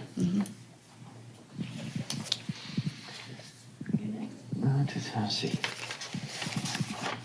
Next, I have John Bush. Hello, Mr. Mayor, council members. I am John Bush. I am a non-residential property owner up at the airport. We're discussing residential through the fence agreements. This airport, again, does not fit the template, and the city has not been, following the law in that respect. But I would like to turn the rest of my time over to the next speaker, which I believe is Jim Peck. I would like to turn it over to Jim Peck anyway. He's got the skinny on it. All right, well, we can go to Mr. Peck then. Sure. Hi, James Peck, 310 Flight Line. I'm the treasurer for the Rusty Allen Airport Property Owners Association. As Mr. Bush was saying, I think the real issue we have at hand is that our airport is not the traditional model of through the fence. A through the fence access agreement is designed predominantly around residential airports, and it almost works like a lease. It's a fee for access type agreement where deeded access wouldn't otherwise exist. So we don't fit that model whatsoever, and there are a few things that would infringe heavily on our property rights if we were to enter a residential through the fence type agreement that shows that we are paying a fee for access to an airport where we do have deeded access to access that airport. That being said, the real key issue at hand here is all about grant assurances and making sure that our city continues to get the funding that we all enjoy that makes our airport the jewel that we've all discussed it being. And the POA for more than 20 years has been a huge supporter of that. If you go back through the history of all of this, it was because of the way that the city and the POA worked hand in hand with TxDOT Aviation that made all of this work in the first place. There are a number of things because of the unique properties that we have up there that don't fit the residential through the fence template, and that is just where the beginning of things that TxDOT had to look through, overlook, and adapt to come up and approve our first arrangement came from. One of the main things in a through the fence agreement is that there's some prohibitions on commercial uses of certain airport properties. So if you were a mechanic and you wanted to run a business out of your hangar, the residential through the fence template actually speaks directly in the face of that, and there's some prohibitive terms in there. We also don't have anything that says that the city can take a through the fence template and modify it to their liking, and that that's going to go whiz right past TxDOT Aviation or anybody else at the FAA any better than the funding agreement that the POA has vetted. The funding agreement that the POA has vetted, we've been working with the city hand in hand best we can for the past 18 months to try to come to an agreement that we would all be happy with. Unfortunately, there are members at the city who have not been pleased with the results of what we've come to with that agreement to make it fair and equitable, and I feel that there have been some actions from city staff to walk separately from the POA in this process and ask many, many questions of TxDOT officials that have left the TxDOT officials confused. It's impossible to go in front of a TxDOT official without the full background of this airport and explain the entire history to them if you guys haven't been involved in the history for an extended period of time, as many of us have. The agreement's worked in the past. I do agree that there are a handful of points that were mentioned that Dave Fulton brought up from TxDOT Aviation, that there were 5 key points they're looking for these grant assurances. The funding agreement that we came up with and vetted through the city has been in the city's hands for months. It's been in front of these TxDOT individuals previously, but it wasn't until after our Airport Advisory Board unanimously agreed to move forward with that funding agreement that we had city staff back in front of TxDOT and came up with a new set of problems. So unfortunately, it hasn't been something that we've been able to vet with the other 70-some property owners in our organization to make sure that we're okay with putting all 5 of those things in. From the history that we've seen before, we know that there are more than just those 5 points that are going to be necessary to be in an agreement like this, and our funding agreement already addresses many of those. And in a number of ways, there had to be unique conversations where we as a POA and the city as our partner in this, because this is after all an agreement, have had to sit down with TxDOT officials sort of in a roundtable or meeting type environment to understand the unique aspects of our airport that don't fit this. The biggest thing really when it comes down to it is that we are not fee for access. We are funding essentially to make sure that we help the city maintain financial solvency for this airport. One of the key things with any kind of federal funds or state funds coming into an airport like ours is making sure that it's a good investment from a state or federal level.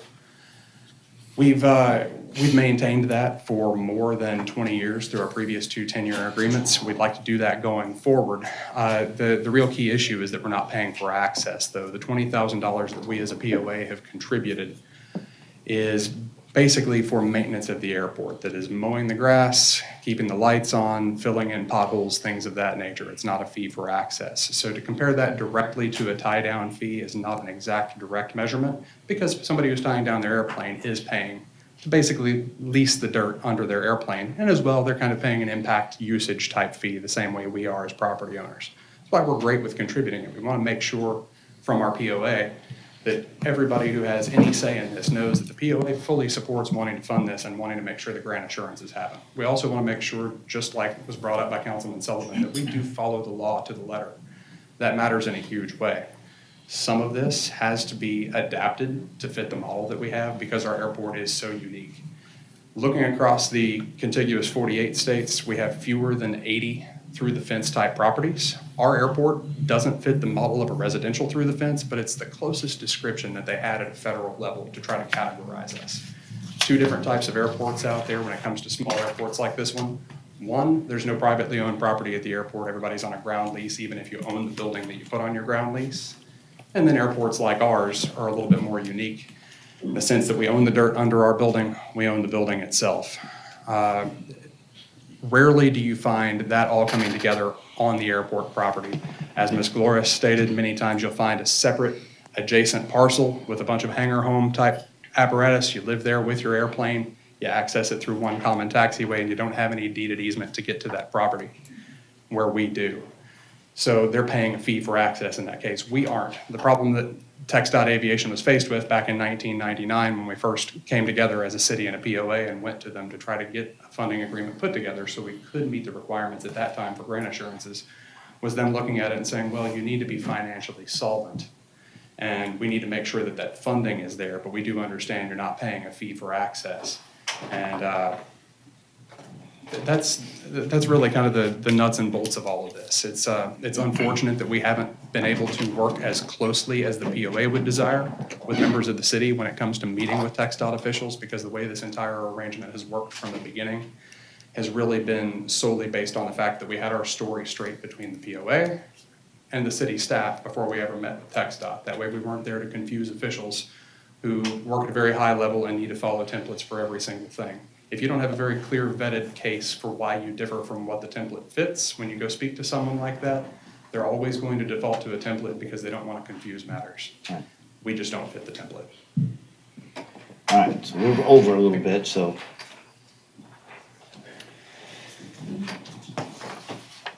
And next I have Jim Awalt.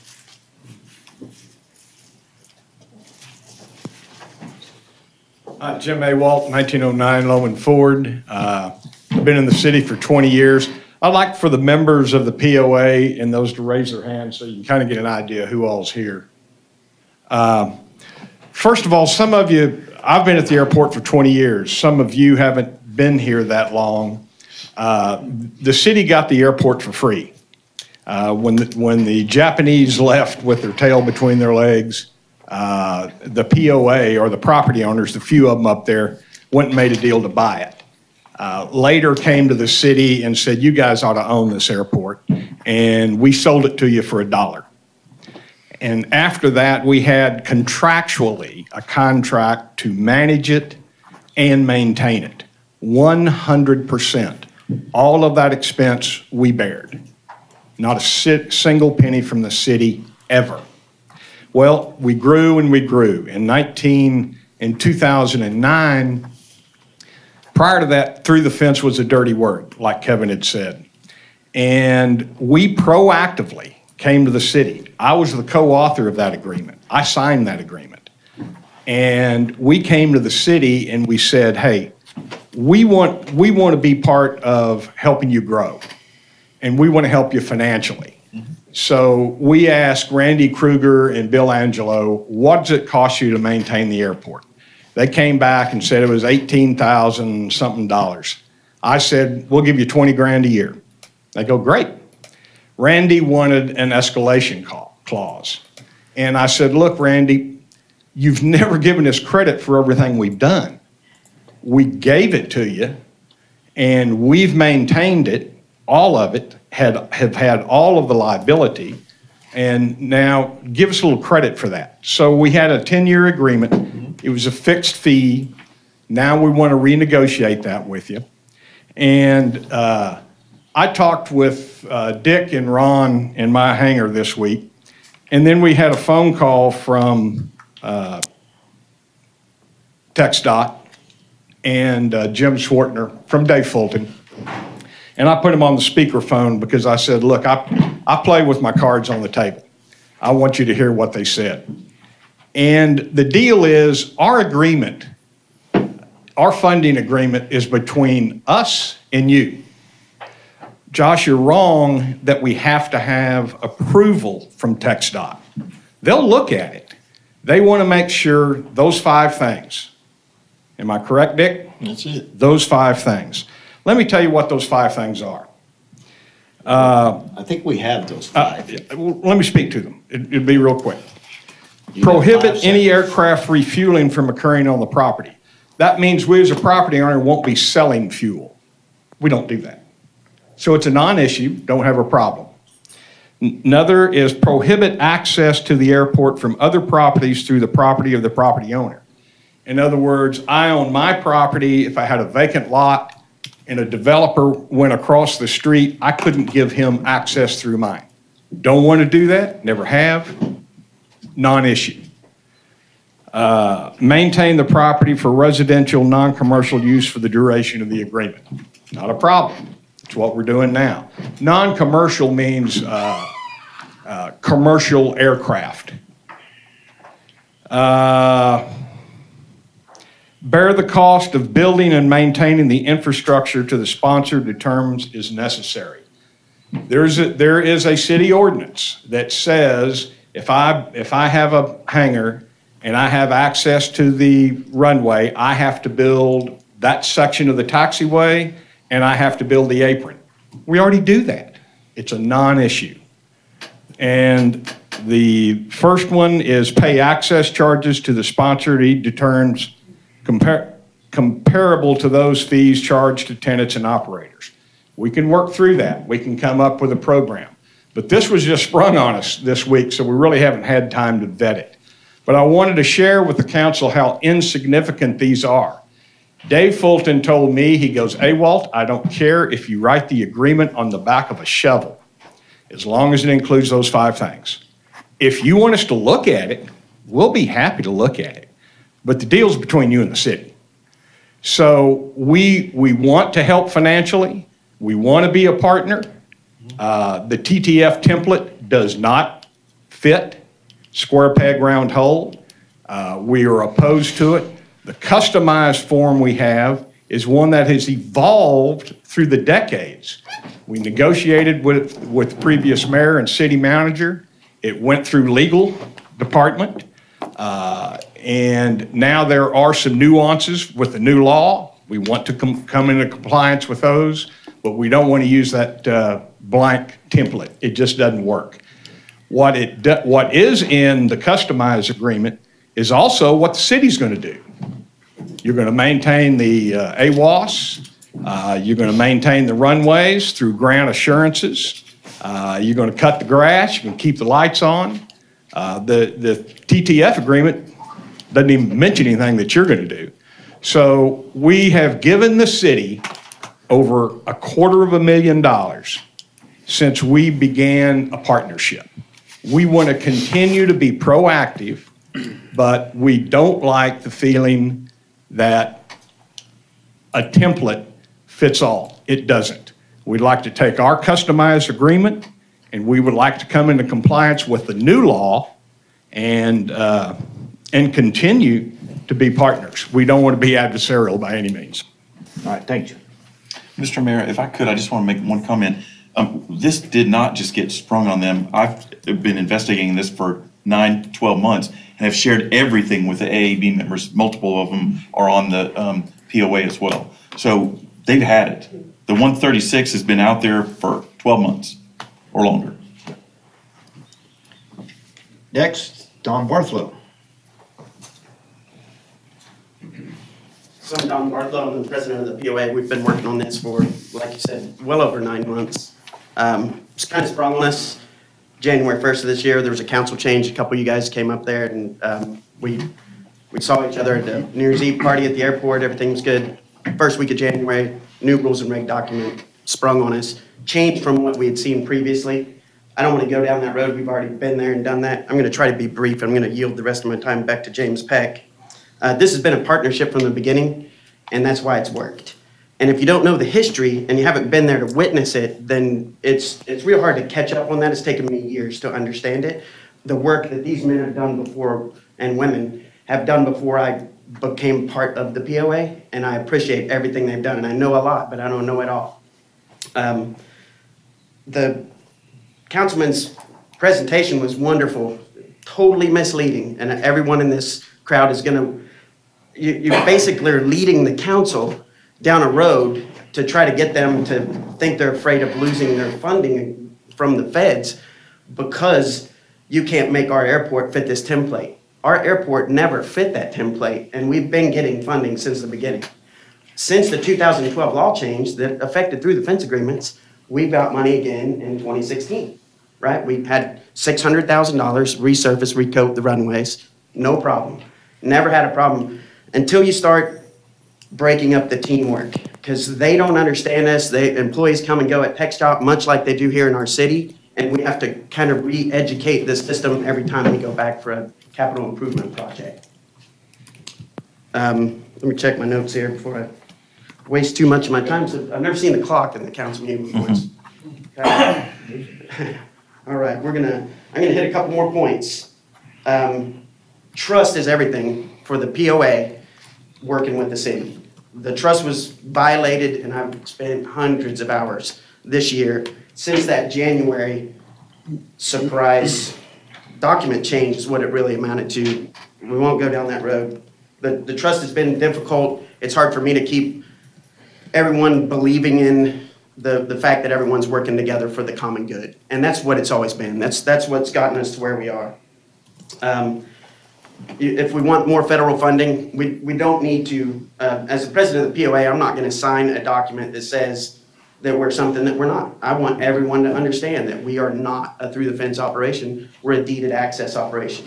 That has never stopped us from contributing time and money and investing money on the airport that you guys own a lot of and we own a lot of, right? But we've worked together all these years and we've never been denied funding, even since 2012.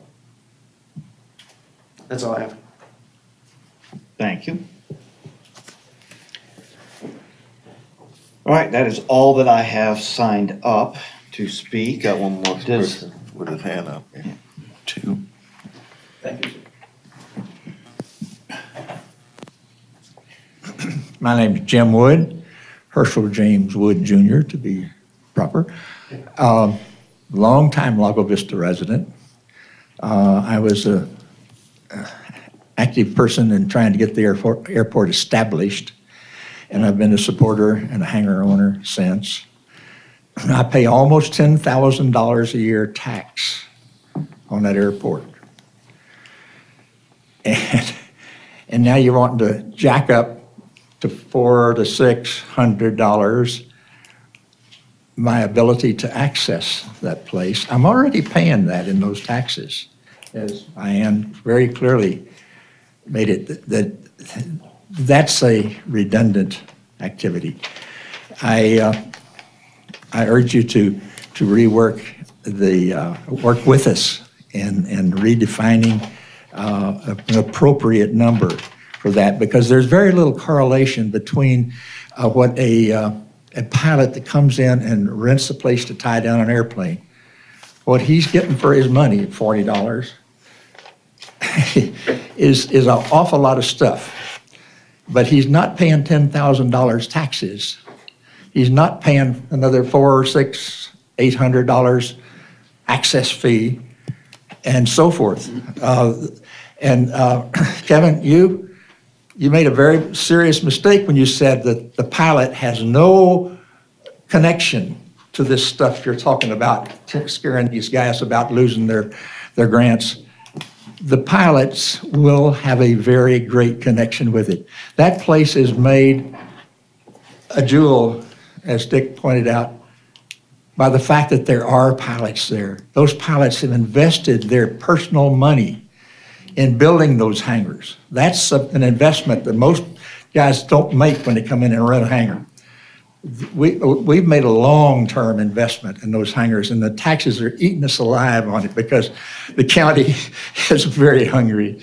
And so The pilots, just a moment, the pilots will show you that they do have some connection with the cost because they will not be here.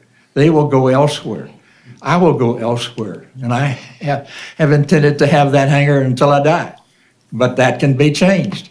And what would change it would be a continuation of the animosity that we've had tonight. There's been talk, expressed so well that what we've had for 20 years is cooperation between the airport, the pilots, the POA, the advisory committee, and the council. We've all worked hard to make this thing work. And we put a lot of money into it, as Jim pointed out. But the animosity of this meeting tonight, I mean, everybody's gritting their teeth because the misrepresentation, Mr. Sullivan, that you've done tonight is phenomenal. I give you great credit. You're very good at your job. Right. That's it. I want to make a clarification. I did not denigrate any pilots whatsoever. I simply made the point that the issue that we're talking about doesn't have anything to do with flying airplanes. It has to do with the standpoint that the pilots go away. You're certainly entitled to your opinion, sir. I'm just saying it doesn't have anything to do with flying a plane. Not saying anything about the pilots themselves. Yes, sir. May I speak? Yes, please come to the microphone.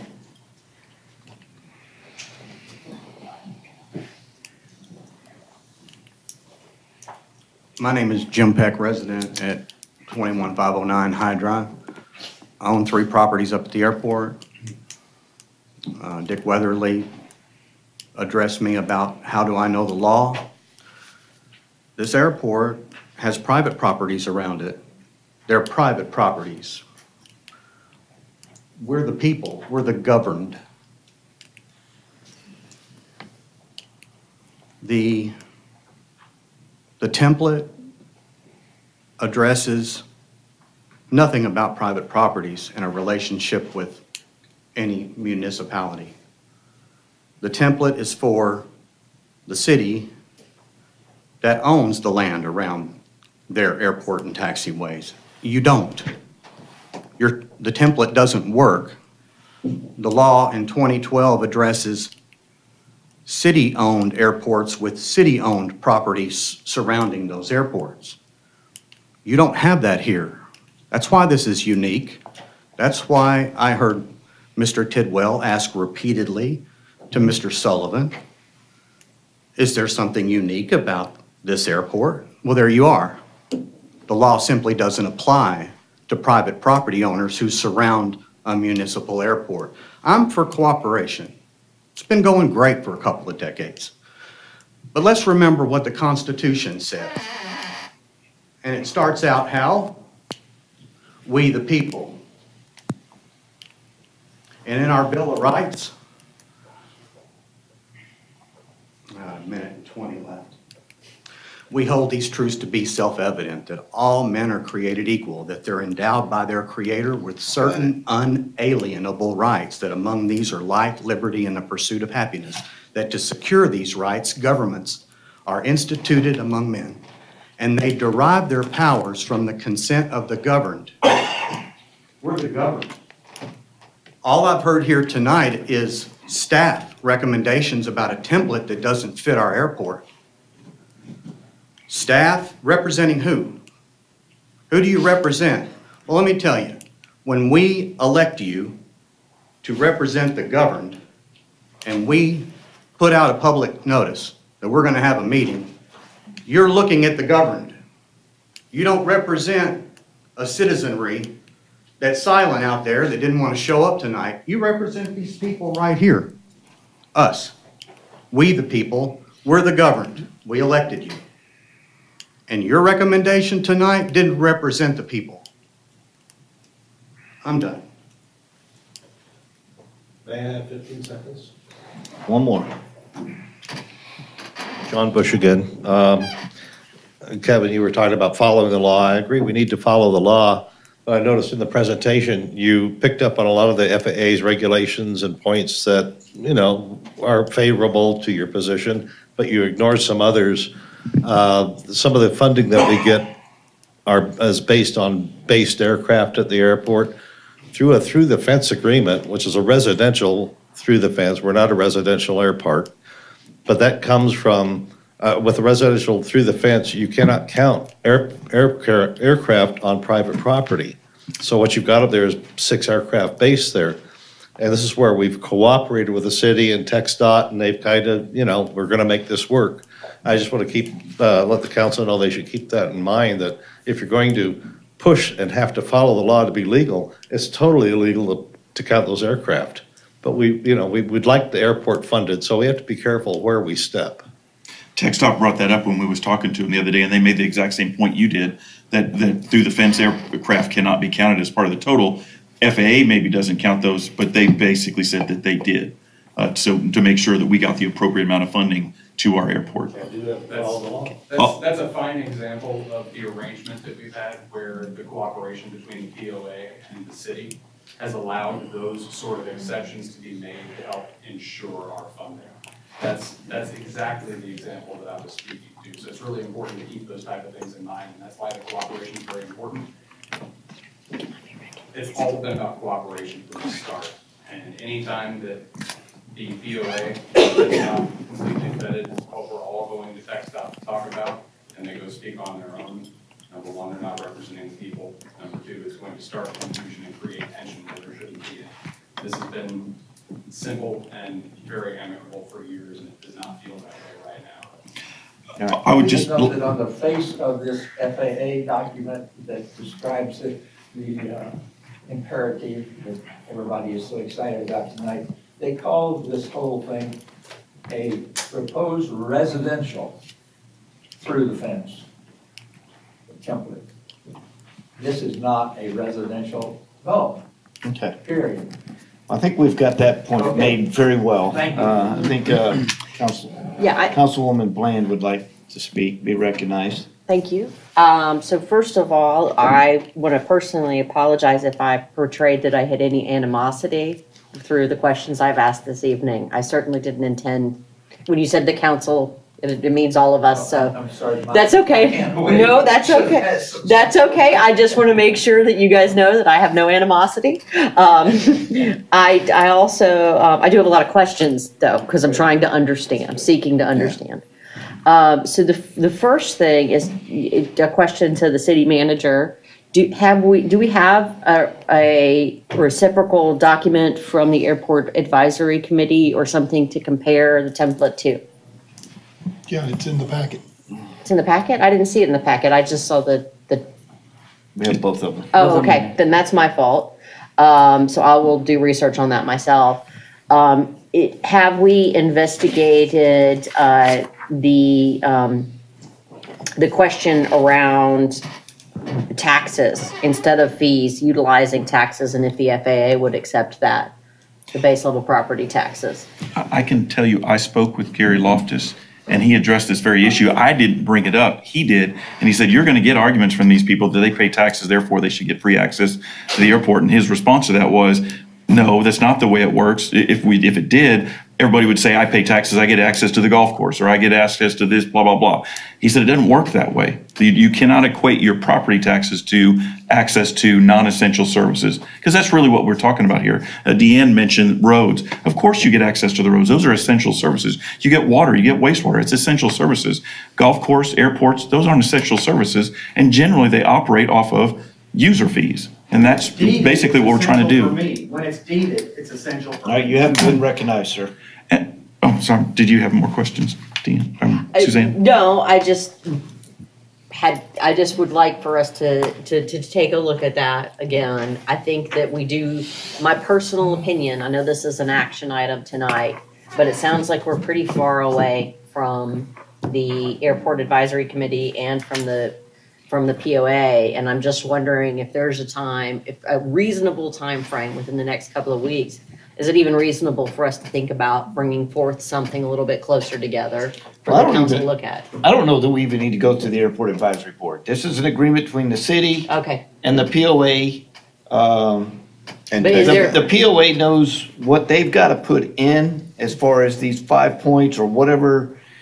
I don't see why the POA can't go back, take their funding agreement that actually addresses the issues that are different about our airport, add the necessary points that gets it through FAA, and we move forward from there. I mean, I understand the simplicity of the template, but sometimes a template is not, in my mind, it's not good. If it doesn't address everything that needs to be addressed, then you have to throw the template out or modify the template, or you got to do something. Let me ask a question a different way then, because you know me, I'm all about getting stuff done. And I guess the thing that I would say is and this is a Josh question because it's going to require staff support. Is it possible, and it's a POA question, is it possible for them to submit something and to have staff and attorney review prior to the next meeting? Mayor, if council directs us to go in this direction, and if James Peck is willing, I am confident that we can put together a document based on council's direction, and then we can just make sure the document's vetted through Dottie for legal purposes. Right. I'm confident in that. That's not an issue. Like, we could set up time. It goes around his work schedule because he doesn't work for the city, which makes a challenge. So I do have one other question on the funding. The recommended on this document is $40, and that equals to, $480. So we're looking at charging the property owners $480 A year. a year. They pay $375 or $275 now. is my understanding. $275. So it's basically an increase of $105, or is it $205? I can't do my math now. $205. And so I mean, is that funding negotiable? I think we just have to be able to justify it. Could there be a happy medium somewhere in between 275 and 480 that, gets the city a little bit more CPI, as we call it, and it doesn't necessarily, Negatively impact the people of Virginia. make them feel uncomfortable about giving a little extra? One, no animosity here, okay? So forget that. Two, I've been trying to understand the objections. I've been trying to look at it from both sides of the equation, okay? And I did visit the airport several times, and I have talked with different members of the airport. I've watched the city do their little thing, and I've watched the airport do their little thing, but I haven't seen a PEC, a manager, a representative, all sit down in a room together and put one document together. I've seen documents pass by. Yeah, we've done it. It's done. It was done and vetted. That was the issue, if I may, was that we as a POA have sat down with Mr. Ray before with our funding agreement vetted. That document was taken by Mr. Ray, sent off to TxDOT, and was blessed. Then that document passed through the Airport Advisory Board with a unanimous approval that we should move forward with it last week. And then this week, it was decided to be re-vetted through other staff at TxDOT. We're not quite sure what the extra necessity was, but the 5 points that have been discussed should be addressed, because again, we as a POA are just as concerned as anybody on city staff is about making sure this funding stays in place. So we're willing to sit back down again. And do. We felt that all of us had done all of the due diligence we possibly could. I believe Mr. Ray included. He and I have gotten along very well. He's done everything he can to work with us through this process. And I also want to clarify one thing. I didn't mean any disrespect to anybody about any trust issues. It just seems odd that when we've done everything that we could to vet this, and we've done everything that has been asked of us, and we already had blessings from TxDOT, who's the entity that approves our funding on a document, that we would then continue pursuing TxDOT after the fact and after the Airport Advisory Board already pushed it through. So that's sort of where the disparity is. So we're more than willing to sit down and speak into my schedule. If Mr. Ray says jump, I will ask you how high, when, and where. If we're ready for a meeting, I'm ready to be there. We're eager to get this done, just like everybody else. Mr. Mayor, if I could, a couple things. At the AAB meeting last week, I told everybody that was there, our intent was to discuss tonight, not make any decisions till the 20th. So I'd like to maintain that if at all possible. I said it to him. I don't want to violate that. So I prefer we not take action tonight. So it just FYI. And then with regard to the AAB and TxDOT, listen, I've been investigating this stuff for over 9 months, as we talked about earlier. I've been providing all of this information that I've gleaned as I've done my investigation to AAB members, okay? I can't help it if they don't do anything with it. The other thing I'd state is that the gentleman at TxDOT who blessed our funding agreement, he's no longer there, and we've had other TxDOT folks after that fact say, no, that doesn't fly, okay? So let's just be really clear. I've shared everything I've gotten with all the AAB members. They've chosen not to do anything and ignored it. And that's the problem I have. That's not true. That's simply not Excuse true. me, I'm speaking. I have the floor, okay? There were 5 things. There was the statutes that were there. I brought it up repeatedly to have it not discussed at all, okay? You were there at the AAB meeting last week. None of the things I had here were discussed at all. Okay, that's my frustration. There is no animosity from my side whatsoever. All I want to do is make sure the city does what it's supposed to so that we're right with TxDOT and the FAA and we continue to get our grant dollars. Pure and simple. Certainly. We would appreciate if in the process of your research, you were a little more forthcoming with conversations with the POA. We could save you a lot of time on research that you've done that doesn't apply to our facility. And we love the presentation that you put together. You're exactly the kind of person that we would love to have on our side. The problem is you've miseducated yourself in a number of ways, which has caused you to make some misrepresentations. We want to help fix that. I have given this stuff repeatedly to AAB members who could have corrected me, and they haven't. That's Tell me when you're ready to it's finish. a shame. And if you feel that bringing information that wasn't being handled, I wish that through any of our meetings, we don't have to take that. taking effort might have been necessary to key us in those meetings, so you wouldn't have to be working in the All right, Commissioner, be allowed to speak. I'm not a rogue individual, Mr. Beck. They need to come up, yeah. Hey, all right. It is 8:30 something. I'm gonna allow Don, because he's the POA president, I'm gonna allow him to speak one more time, and then we're gonna move on. I think the council has said we're not gonna take any action tonight, so we're going to give direction to the city manager to get with the POA and the concerned people and sit down. We don't want to take forever, but we've got to have something done before too long, The sooner the better. So, Mr. Mayor, I would hope that we could do it before we have another council changeover, so you don't have to re-educate another group of people. That's my only thought. I mean, if we're only missing a few points, I don't see why. I represent a POA of 70 individual property owners, more than that in numbers of people. And I do represent the people that are in my POA, and I will have to go back to them because we've lost trust. And I will go back to them in a process, and it's gonna take more than 2 weeks to go back, vet the new, first we gotta create the improved document that you feel you need to meet airport standards that don't apply to our airport.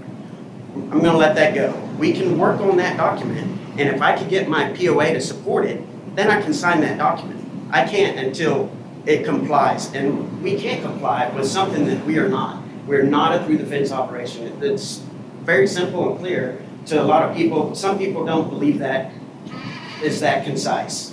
It's important to remember that the city is guided by boards, and those boards are supposed to be subject experts, call them, right? So we have an aviation airport advisory board with some aviators and partial POA members.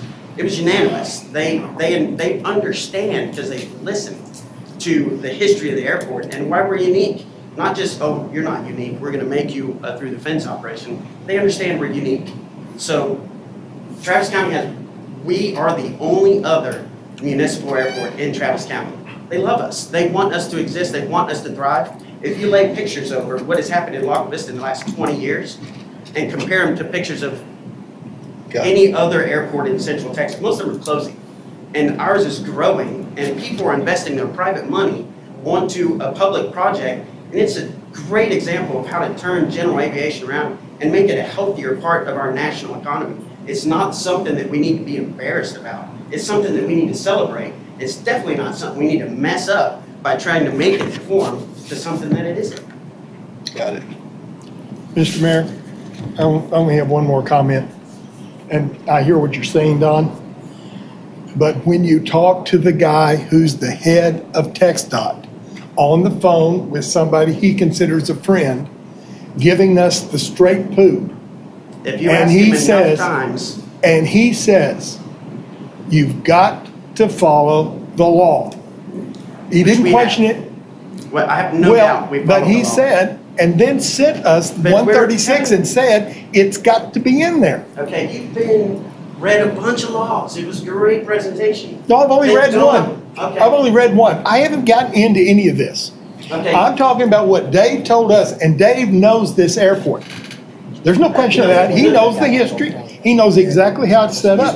He says it's got to follow the law. I'm So telling you these it does. points have got to be put in there. It follows law. Those points apply directly to a food defense operation. We'll get there. We're going to get there. It's not going to happen in 2 weeks. And I don't mind re-educating the next group because I'm going to be here the rest of my life, and not everyone up here is. In accordance with what Mayor Pro Tem suggested, October 4th is when we need to have, if you can't do it by September 20th, then October 4th will be a first reading, October 18th will be final vote.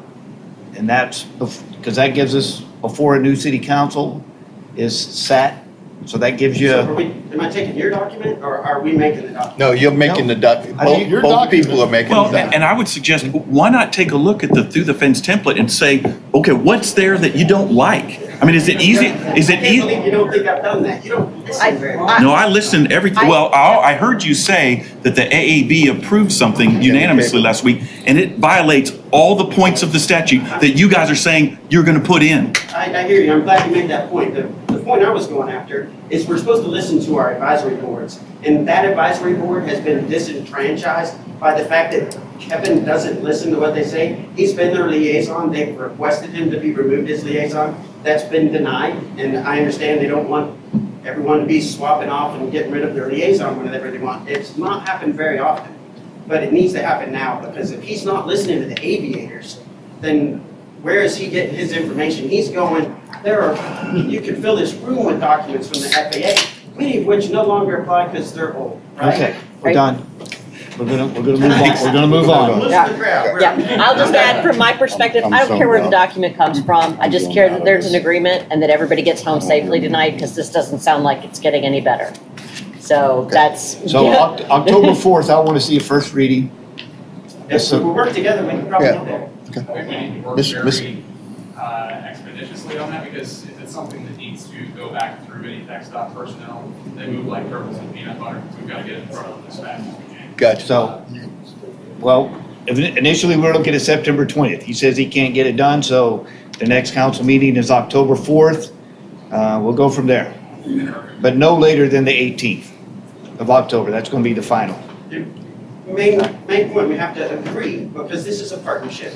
This is property owners that invested time and money in an airport, sold it to the city for $1, have run it flawlessly for 20 years. Got it. And we need to be included in the process, and we won't have problems. We've moved forward every step of the way with the city. Gotcha. All right, thank you. Can I All have one right. minute? No, we're going to move on. We're going to move on. Can we have a break? You're not recognized. We've beat this to death. We've got marching orders. They're going to work on it. We're going to move on. Mr. Mayor, is there any way that we could have a 5-minute break? Or I'll just run to the restroom? Just go to the restroom. I'm with you, know I'm going. Just go. Thank you. Small recess. We're gonna. All right, so while he's going to the restroom, we're going to move to agenda item number 4. You've got your marching orders, right, sir? Yes, sir. All right. Discussion and possible action regarding an agreement for Public Improvement District Administrative Services. Mayor, I'll talk a little louder. I know we do have some rain on the top there. This item comes to us from P3 Works. They have requested that the city enter into a new agreement for the Public Improvement District Administrative Services. That is typically what we're using right now when we're looking at the PID for Tessera at Lake Travis. We have an existing agreement. However, the person that we're using is John Snyder. John Snyder has effectively changed companies, so our existing agreement doesn't really work anymore. So even though we have an existing agreement, they've asked us to consider this new agreement and we'll keep John Snyder as our PID Administrative Services rep, and then we'll use his new company. John has actually changed companies 3 times. At one point in the city's history, we didn't have John, then we brought him back, and we do enjoy working with John. Star's nodding yes. That'd be our finance director, who would be the most consistent person to work with Mr. Snyder. He's been here on 5 or 6 occasions in the last 4 months to comment on items. So as staff, we recommend council to consider this agreement either at this meeting or on the 20th so that we can move forward with this company. This would be a new 3-year agreement starting now, effective upon approval for 3 years. And this is the gentleman that we normally see come here. Yeah, Mayor, this is John Snyder, same person. It's John Snyder and Mary something. Big dark-haired guy. My question is our partnership with John Snyder, or is it with PidWorks? PidWorks doesn't exist anymore. It does, okay. Because I didn't want to violate, I didn't want to violate some kind of contract that we had with PidWorks just because John left and went and formed another company. No, Mayor, John had a partner with PidWorks. They have closed PidWorks down, and then John's formed a partnership with Mary Petty with P3 Works.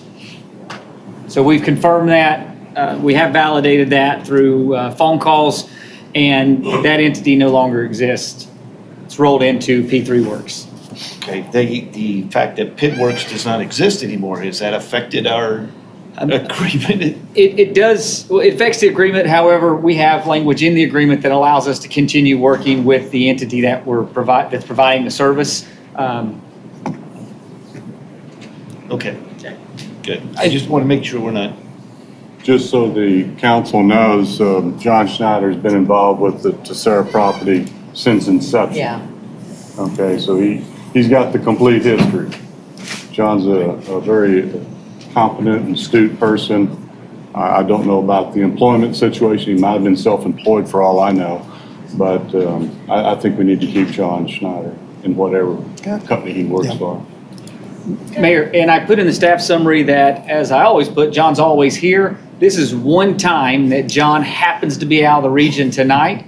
So Mary is available by a phone call.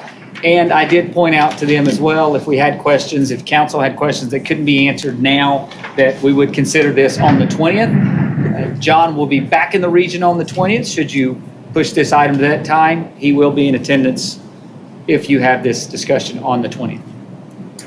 That's not Is the rate sheet any different than the previous, or is it the same rate sheet? Same rate sheet, Mayor. The only change is they added the administrative function onto the rate sheet. They were billing us outside of the rate sheet in a paragraph. It wasn't on the rate sheet. They've added the administrative services onto there. So they're using the same rates.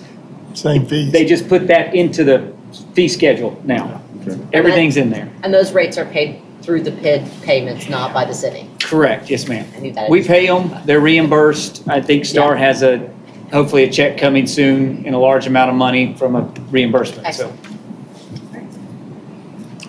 What do we need, a motion to Well, this approve is the contract? this is the first reading. This is the first meeting of the month. Normally, we would wait till, Okay. but, I mean, if nobody's going to have any further questions in 2 weeks, It says that we can take action on it. I have no problem with this taking action. Well, I would make a motion that we sign the contract with John and his group, and that we give the city manager the authority to do that. I'll second. There was a question back left. The lady in the back corner, her hand raised. Okay, so I've got a motion and a second. Is there any further discussion? Was there somebody in the audience that had a question? I got just two quick questions. I just wondered. Can you come to the microphone, please?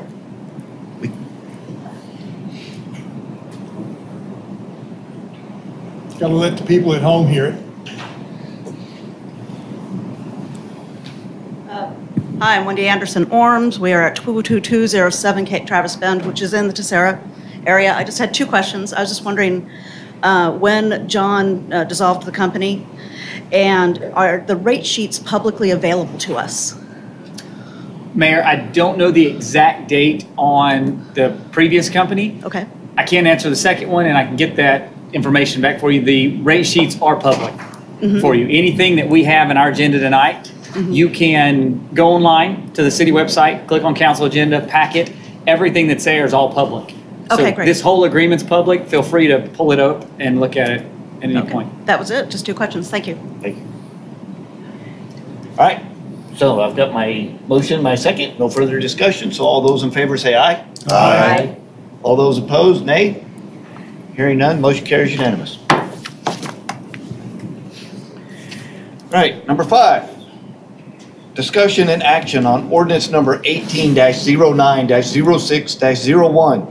An ordinance of the City of Lago Vista, Texas, amending ordinance number 18-06-21-06, Chapter 13, Utilities, Article 13.1100, Domestic Water Drop Contingency Plan, providing an effective date, repealer, severability, proper notice, and open meetings clause. And who is our staff presenter on this one? Is this Mayor, I'm just going to give something, but then Eric's going to walk up here slowly and do the rest of it. I don't want him to think he's going to get away. This item is an item that council has considered before. You've actually taken action on this before. However, it came back to the city. There was contact made with LCRA, and it came back to the city that they would prefer a language change for certain aspects. So Eric has still not made it to the podium, but he's going to go point out more clearly. Can I ask something of Eric? Yes, sir. And everybody, do y'all mind if can I go ahead and read number 6? And then you address both of them at the same time? Because from what I understand, they are both very similar. Yes. Do you have a problem with that? All right, so we're also going to discuss and possible action on ordinance number 18-09-06-02, an ordinance of the City of Lago Vista, Texas, amending ordinance number 18-06-21-05, Chapter 13, Utilities, Article 13.1500, Reclaimed Water Drop Contingency Plan, providing for an effective date, repealer, severability, proper notice, and open meetings clause. And I would just like to point out before Eric talks to us that both ordinances are longer than the number of words that we need to change. Right. Just going to put that out. Yes. The title. That's how you die it. On the bright side, we just received a letter from LCRA that they are requiring all the cities that get water from the lakes to be on stage 1. We've already been on stage 1 for years, so it's the bright side. We don't have to do anything on that side. Mayor, as Josh mentioned, we learned that might have been some requests from LCRA that they wanted to make some language changes, and after going back and forth with them, they were under the impression that what we adopted was something considerably different from what the city had and LCRA had agreed on before. But after some conversation, they realized that what we had was good as it was, but they just wanted to make this one minor change to where we required the wholesale water suppliers for them to adopt our drought contingency plan. That was basically it, and you'll see that in just one little sentence, adding a couple of words here, removing a couple of words there, and that was it. So that's in relation to both drought contingency plans. And it's water users, not suppliers. That's wholesale water users. Users. You said suppliers. Well, wholesale water users, per their definitions, is water entities that buy water from the city and they sell it for a profit. There you go. Right. And makes them a supplier. Okay. And that was pretty much it. All right. So does anybody have questions? Mr. Mayor, these are things that Dave Stewart, Councilman Smith, myself worked on. We sent these to LCRA. We thought we had everything lined up, but they came back and made these requests. They've been very cooperative with us, very helpful with the city, and I think the request is very reasonable. And I think we should approve these. Again, I know it's the first reading on both of these, but they're sentence changes. So I don't have a problem accepting any kind of action on these tonight, but they do need to be two separate motions. Two separate motions? Yes. Yep. May I make the motion to accept 18-090-06-01, an ordinance of the City of Lago Vista, Texas, amending ordinance number 18-06-21-06, Chapter 13, Utilities, Article 13.1100, Domestic Water Drought Contingency Plan, providing an effective date, repealer, severability, proper notice, and open meeting clause. I'll second that. Right, I've got a motion and a second. Any further discussion? Yes, sir. Mayor, I'd like to point out that when we move forward with our rules of procedure, that it be noted that we do not have to read the entire thing after you've already read it one time in its entirety. All we have to do is just accept the basic ordinance Number. Thank you. That's Thank about you. it. I appreciate that. I'm gonna give you a high five on that one. All right. So I guess you're gonna read the next one? Anyway, so, I know. I will read the next one. All right. So, motion, second. We've had discussion. All those in favor say aye. Aye. All those opposed, nay. Hearing none, motion carries unanimous. And now we're on to the next one. Mayor, I'd like to make a motion that we adopt ordinance number 18-09-06-02. I'll second. Right, I've got a motion and a second. Any further discussion? Roll number. O2. O2? Yes, he said O2. I heard 01 and 02. Two separate ones. All right, all those in favor say aye. Aye. All those opposed, nay. Hearing none, motion carries unanimous. Right, number 7, discussion and consideration of ordinance number 18-09-06-04, an ordinance of the City Council of the City of Lago Vista, Texas, amending Section 3.113 of Chapter 3 and Section 20 of Chapter 14 of the Lago Vista Code of Ordinances to limit the issuance of temporary certificates of occupancy for incomplete landscaping to the duration of a Stage 4 emergency water conservation condition and providing for related matters. And staff presentation.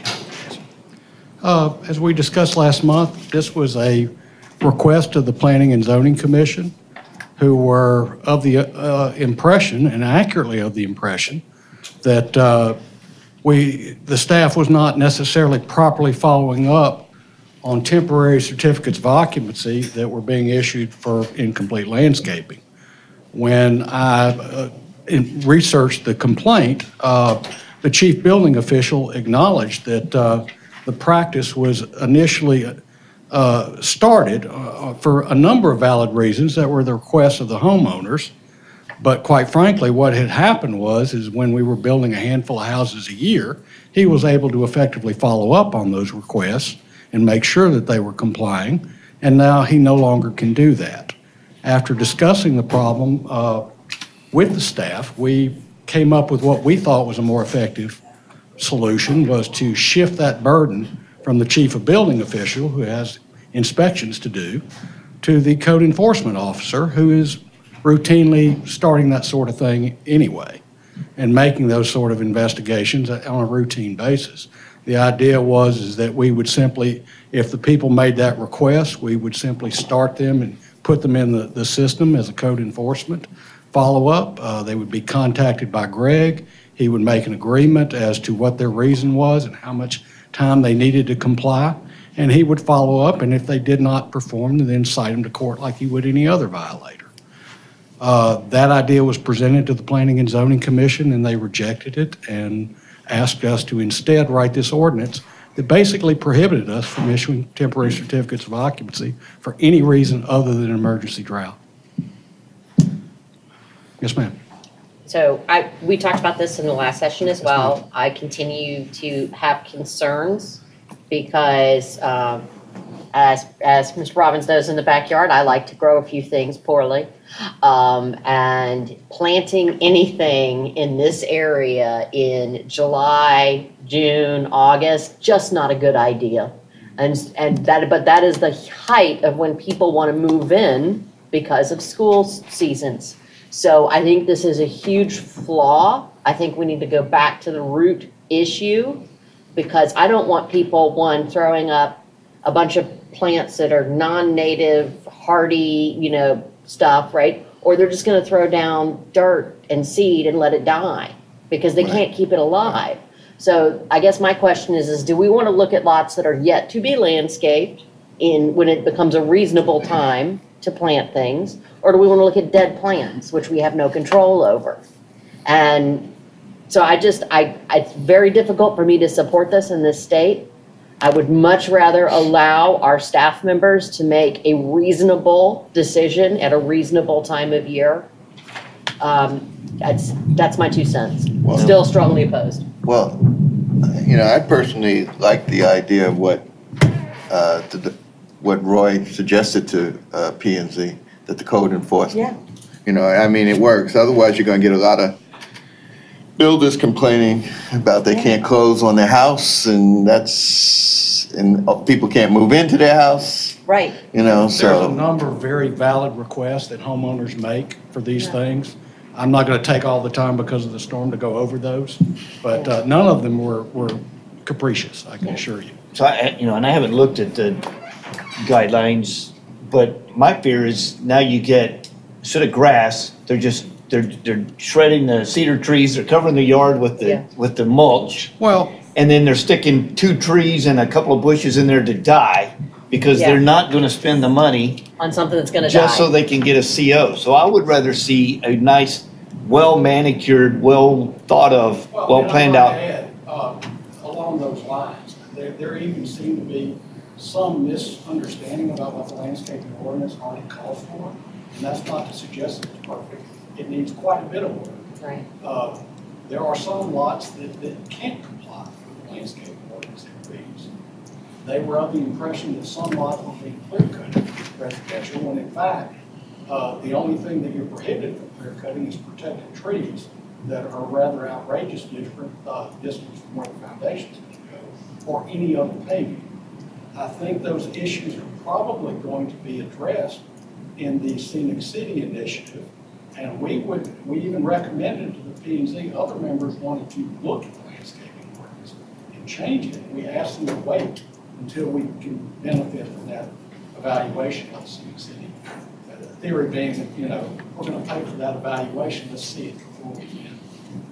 I think it makes better sense to make the ordinance correct rather than figure out how we're going to enforce an ordinance that we don't. And I think one of the things they're going to see is a recommendation that we preserve more trees on residential lots, which is one of the things they thought was prohibited, but it's not. And native plants. Yes, well, and Mr. Brown has given me a book on native plants. Mr. Mayor? I think he's going to be a heavy participant in that landscape. Mr. Mayor, I would like to know what the recommendation from the city staff is.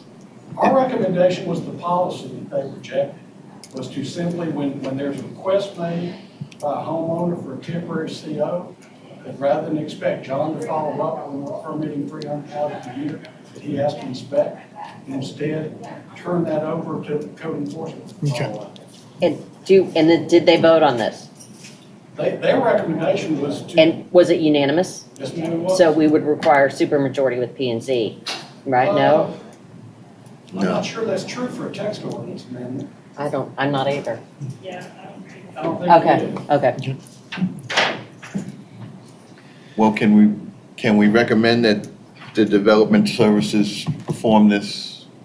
We would do that if you were to recommend denial of this ordinance. Okay. We would have done it already if they were taking that out. So, as a matter of procedure, you make the recommendation based on how this is read, and then you either vote for it or you vote against it. Gotcha.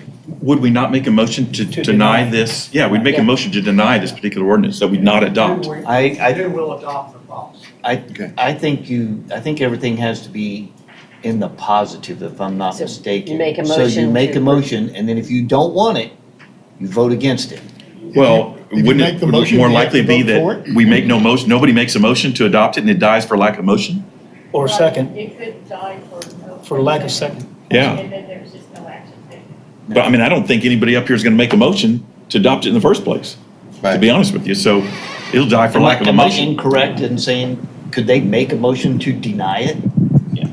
Or does it have to be in the positive the way it's read and then they vote no? if they So- don't want it? And I was positive.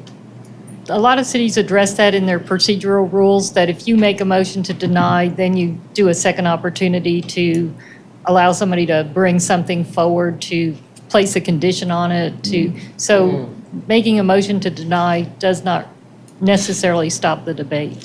So But if basically you- just lame duck it. Yeah, so if nobody makes a motion, or if there's a motion and no second, then it just dies from lack of action. Can we request it not be put on the agenda again?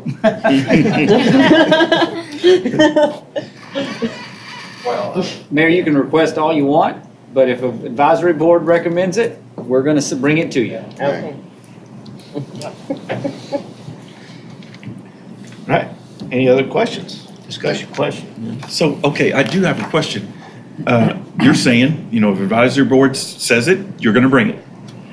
It seems like if we were to just let it die for lack of motion, that's not we don't want this, get it out of here, we want something different. I mean, it seems like if that's what the council wants, we need to make that very explicit. That we're looking for something different, more along the lines of what staff recommends versus what they approved and sent to us. And you can Well, make a that- motion to send it back to them with instructions. You can make a motion to wait for your scenic city, so you can, have a motion sending it back with several recommendations that you've discussed. They accepted the idea of waiting to amend the landscape ordinance until we had feedback from cities. They were not insisting on meeting that. Their issue was stop issuing COs until the landscaping end, nobody closes, nobody moves in, nobody does anything. But we're not talking landscaping ordinance tonight. All we're talking is the COs. So we can, Mr. Mayor? so we can either make a motion and vote against it, or we They can, made one exception, emergency, stage 4 emergency. Right. yeah. Yeah. Or we can let it die. But if we just let it die, staff is going to go back and. And that was they've my got- point. They've Yeah. got their That's my direction. point. I don't know that Yeah, you I don't know that we have to spell that out. You already have. All right, Mr. Mayor, I would like to make a motion that we approve ordinance number 18-9-06-4. Somebody please second so we can vote no. I'll second it. All right, I've got a motion and a second. Can you legally vote against it if you make a motion and second? Yes. Okay, I just wanted to double course you check. can. You can, yes. But then she could have not seconded it and just let it die. Right. Yeah, Yeah. but No, I but mean, this might as way well go it's through it. done. I'm tired Alright. of hearing about it. So we've got our motion, we've got our second. All those in favor say aye. All those opposed, nay. Nay. Motion fails unanimous. Without funny voices next time. What? Without funny voices next time. Just a simple regular name, it'll work. Oh, come on, it's 9 o'clock. Always seems to be. And we're only on number 8. Only on number 8 of 40. All right. Number 8, discussion and action regarding resolution number 18-1765, a resolution by the city of Lago Vista, Texas, authorizing the city manager or his designee to accept infrastructure on behalf of the city. Notice the inflection in that. Saw that. Mayor, if I can start this one, maybe I'll delay so that Eric can speak as well. I don't like Eric not to be able to be involved in the council meeting. This item, this is a practice that happens in a number of cities, whereas a developer completes their infrastructure, they send it back, and staff would accept those utilities. We have an item on the agenda tonight where we operate under our existing ordinance, and council officially accepts the utilities. The practice is fine either way. It works any way that we set it up. The only benefit is for a developer. You'll notice that typically developers come in and they're always ready. We want to go ahead and get going. We finished. Staff has done your walkthrough. You've approved it. You've said you recommend accepting. Then we take it to council. In theory, the way we're doing it now, it would take one reading and then a second reading before it's approved. It can be seen as a policy decision to keep it with council, or it is the policy decision to say, no, we'll make the manager or his or her designee the person that officially accepts utilities. What we're recommending is do it that way. What our policy would be, internally what our policy would be, is the city engineer would be the official designee for accepting utilities based on his or her acceptance of those utilities. And so that's where we bring it in to the council at this time. And basically, he has to accept them before it ever comes to council. Mayor, that's correct. No matter what, it always has to be accepted by our utility system before we bring the recommendation to council. Mayor, I have a question. Could we go ahead and designate your designee as being the city engineer? Mayor, that would be great, but the problem is if the city engineer is not here, if the city engineer position is not filled at the time, then you may have an issue there. So through policy, then the manager would do that through policy. For example, let's say that Eric's out of the country for a month. We have someone, he could have the assistant public works director be the person that would review and accept, and then that person would do it. If your policy said it was the city engineer, we would be stuck without that. I was just asking, could the designee be just named the engineer? Because that would only fall to him if you weren't here to do it yourself, the city manager. So I'm saying city manager or the city engineer. It's not very likely both you and Eric are going to be out of town for a month. Mayor, I can appreciate that, but I do think that it's just like council traveling together and the mayor and the vice president, the president and the vice president don't travel together. I rode with Eric the other day to Horseshoe Bay and didn't know if I was ever going to return back to Lago Vista ever again. So you're correct. I will try not to hang out with the guy because my life was in jeopardy. It's just a safeguard of policy. It's standard practice to say the city manager, because the city manager is the person that approves all of the administrative functions of the city, or his or her designee. So you're spot on. It's the smartest thing to do to make it the engineer. It's just not a good practice. Just trying to make it streamlined. I'm with you. Just a quick question here, because I, again, don't know, and seeking to understand. My concern is actually not about who approves it and streamlining that process. My concern is that because it is infrastructure that the future residents of Lago Vista will hold the city accountable for, what measures do we have in place to make sure that these contractors and builders are meeting or exceeding our standards? Now he gets up. He's going to answer, but he's walking, so. Well, first we have a review process. We have designers that design the infrastructure. When that gets built, we constantly inspect that. And we have a walkthrough at the very end of it. And if the infrastructure that they build is according to the design we approved, then they give us a bill of sale plus a bond, maintenance bond for a 2-year period. 2 years? Yeah. Okay, and I know that your department has done a tremendous workload in the last several years, particularly around upgrading the pipes that we're using and the different electronics that are measured to them. So are we ensuring that the builders are conforming to that same system? That is correct. Okay. During the review process, we make sure that they conform to our specifications during the review process. before anything ever goes in the ground. And where does the 2-year policy come in? Two-year policy comes into place the moment we sign the bill of sale. But where do we come up with 2 years? That's in our ordinance. It's in the ordinance. So if say some really sticky wicket council person wanted it to be 5, we'd have to go back through the ordinances. Go back to the ordinance. Okay. Typically it's 1 to 2 years.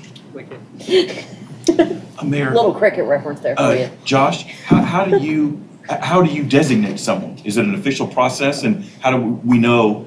You didn't designate chief to accept utilities, and he didn't know diddly squat about it. For example, can you help us understand that a little bit? Mayor, yes, and I don't would mean to not say say that that you don't chief know, knows Chief. diddly squat, by the way. Steel guy carries a gun. Yeah, that's true. I'm designated chief to approve whatever he wants to approve. Just FYI. And the man has served as city manager. You see? Yeah, there you go. I apologize, chief. Diddly squat. Mayor, the process is very simple. We do this in other policies, just like we would designate an acting city manager. I create a document that says I designate the city engineer to accept infrastructure, file that with the city secretary, send that out, like we do other things. I would send it out to the council, and then that would be it, and share it with the members of our team. And so, if Eric went off on his month-long trip, you would file some new document. Some Correct. new person would be the designee while he's gone. That's right. Okay. Yes, sir. And what happens is it's signature lines is really the end of it. So we're just trying to get the right signature lines on these documents when they're coming in. So it's something that Eric and Roy do all the time now when we get plans submitted. We just make sure that they have the right people listed on a document so that we are signing off on it appropriately to make it official. So. And just for the record, I wouldn't sign off on anything I didn't know diddly squat. Thank you, Chief. I've been in that position. Chief, I'm not sure there's anything you don't, that you falls into that umbrella for you. Oh, leave me the rest, utilities. And I just wanted to point out that your current ordinance provides the process that Eric describes, but he also does a letter of acceptance, so you'll have that in your records. All of this is filed with the final plat. They get the as-built plans. And then as far as the resolution currently, it says, if desired, the council can pass a resolution. So there's no problem with passing a resolution delegating all this authority to Josh, because you'll have the paperwork anyway, and he will have already done all his due diligence. So. Well, with that, I make a motion to approve Resolution 18-1765. And I second. Well, Dick got the second. All right, I have a motion and a second. Any further discussion? All those in favor say aye. Aye. All those opposed, nay. Hearing none, motion carries unanimous. All right. We are on 9 now? 9. Forget that. Discussion and action regarding resolution number 18-1766.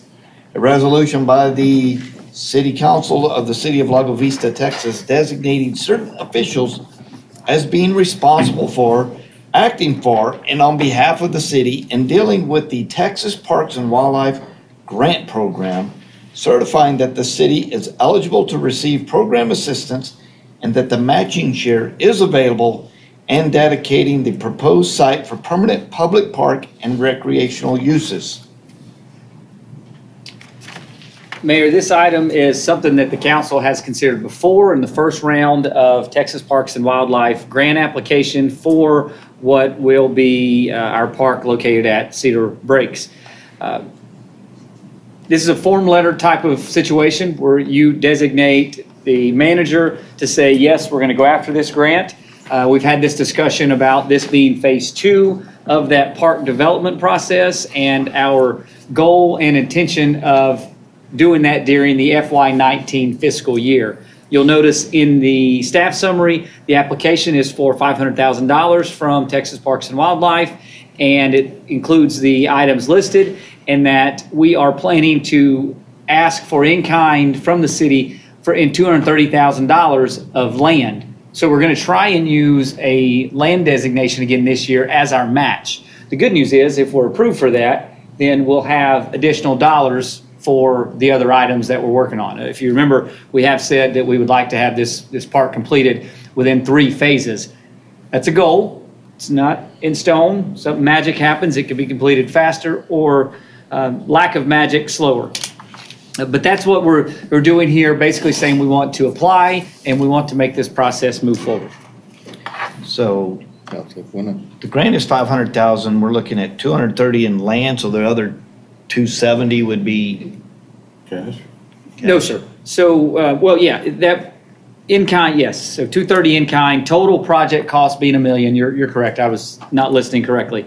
Total project, $1 million, 500,000 for the grant, 230 in kind on land. In theory, we may have some other in-kind things that we can do that can lower that. If not, then yes, $270,000 in cash. Okay.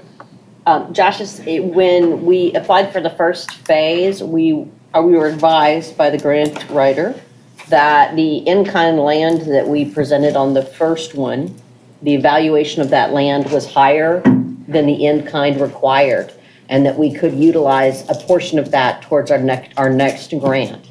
Have we taken that into account in this $230,000 in kind? Mayor, yes, we did. We, when Eric and I sat down with Texas Parks and Wildlife,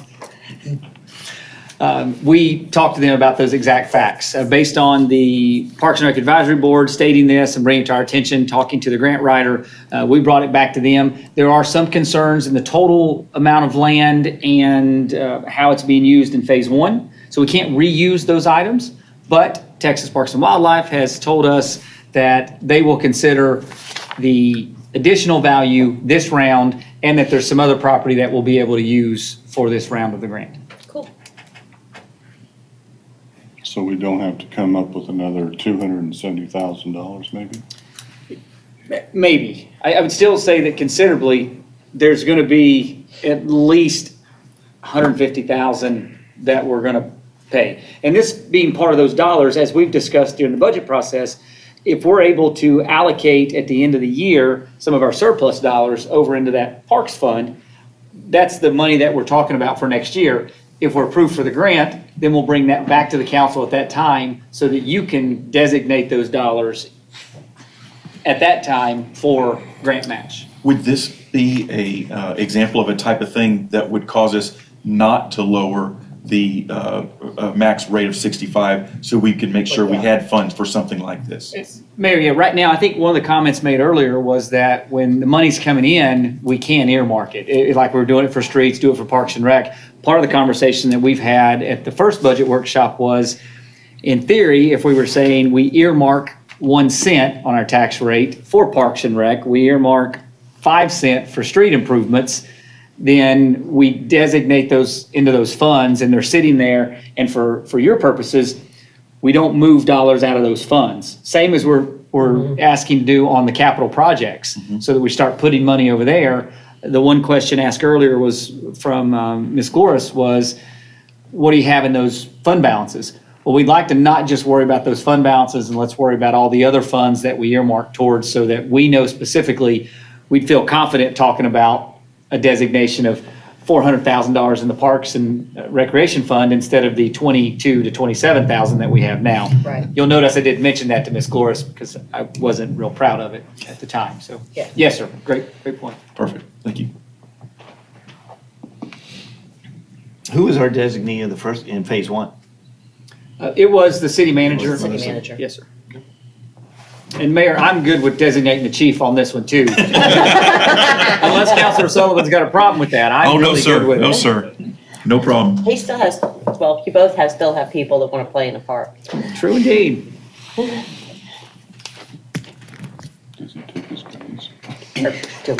This is the first time we've heard about it. All of these are first hearings, Mayor. We did put possible action based on, I would say I don't have any heartburn. Yeah, I don't have any, that was my obviously, I don't have any heartburn. So if you're interested in entertaining a motion, I would make a motion. Okay, I'll make a motion to approve ordinance number 18-1766. Resolution, rather. Sorry. I'll second that. All right, I have a motion and a second. Any further discussion? All those in favor say aye. Aye. All those opposed, nay. Hearing none, motion carries unanimous. And you're just getting designated as everything tonight. Everything is Josh's job. Mayor, don't worry. I delegate these things out quickly. Before we get out of here tonight, they'll be delegated to somebody. I already delegated something to James Peck, and he didn't work for the city. I mean, you do have those letters you can file with Sandra. So.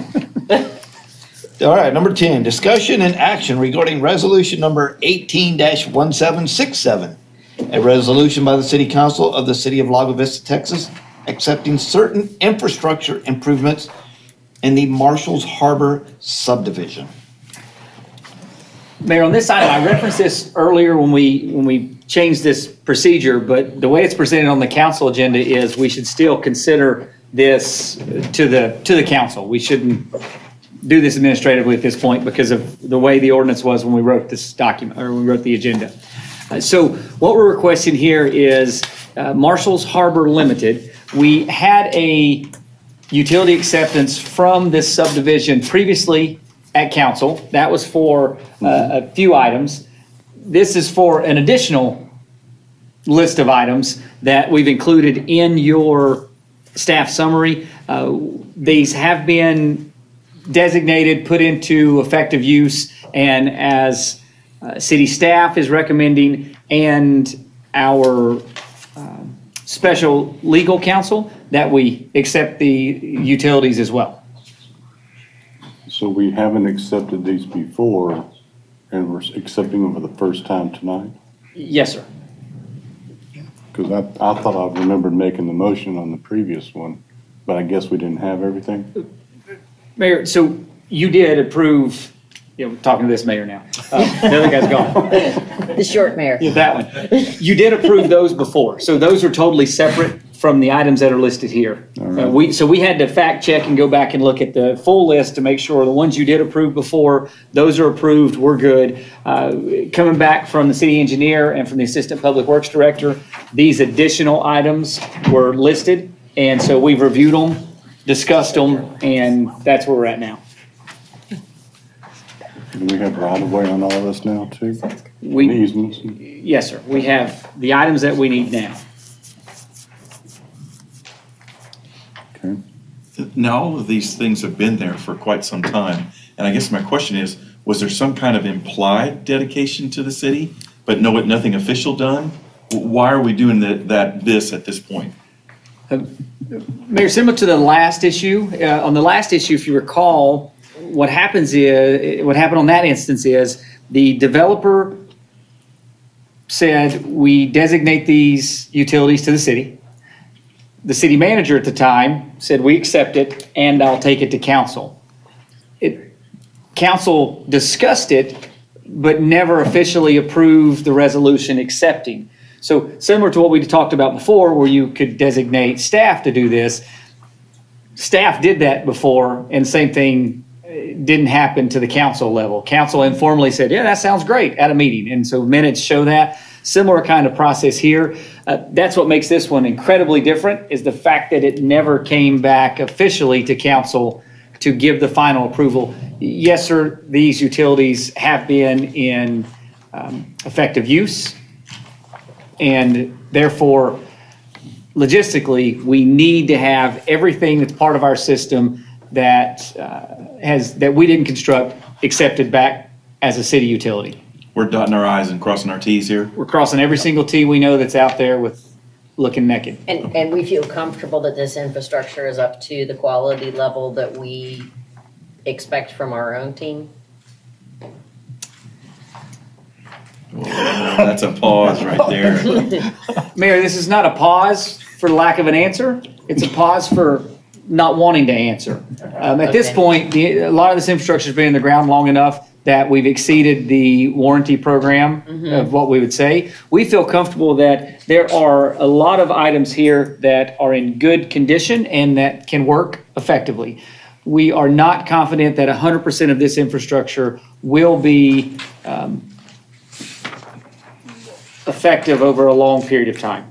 And do we have well, let me put it a different way. I'm going to pause, stop myself before I ask the question.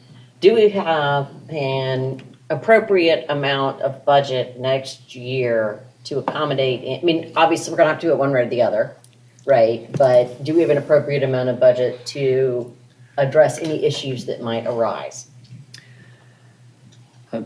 Mayor, I would confidently say that there's no way for us to know if we have enough money in our fund balance reserve, because we're not talking about budget, Yeah. to ensure that this system can be brought up to guarantee that that can work effectively. However, we do have other means of ensuring that any issues here we can make whole.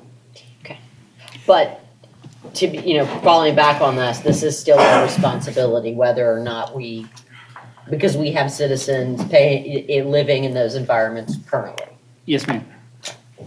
I noticed that the impact if denied is empty. What would be the consequences if we denied this resolution?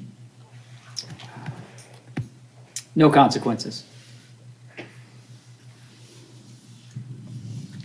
As a staff, I recommend that you accept the utilities as presented. Fair enough. A question for Eric is, are these utilities in our pipe strategy? In other words, are they out of scope when we did our pipe strategy, and by accepting this, they come into scope? And about how many miles of pipe are we talking about? Nearest mile. I would say somewhere around 5 miles. 5 miles? It's not just, it's utilities and some roadways also.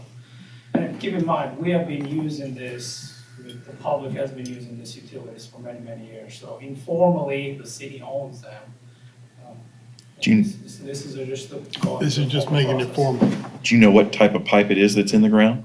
We have done our typical pipe that we like to do. The HDP? Pipe, Okay. so that one has been done. And this infrastructure, for the time, we feel comfortable that we'll be okay with that. Okay. Yeah. Probably not to today's standards, but Did we put those pipes in the ground, or did the developer do that? the developer did those. Okay.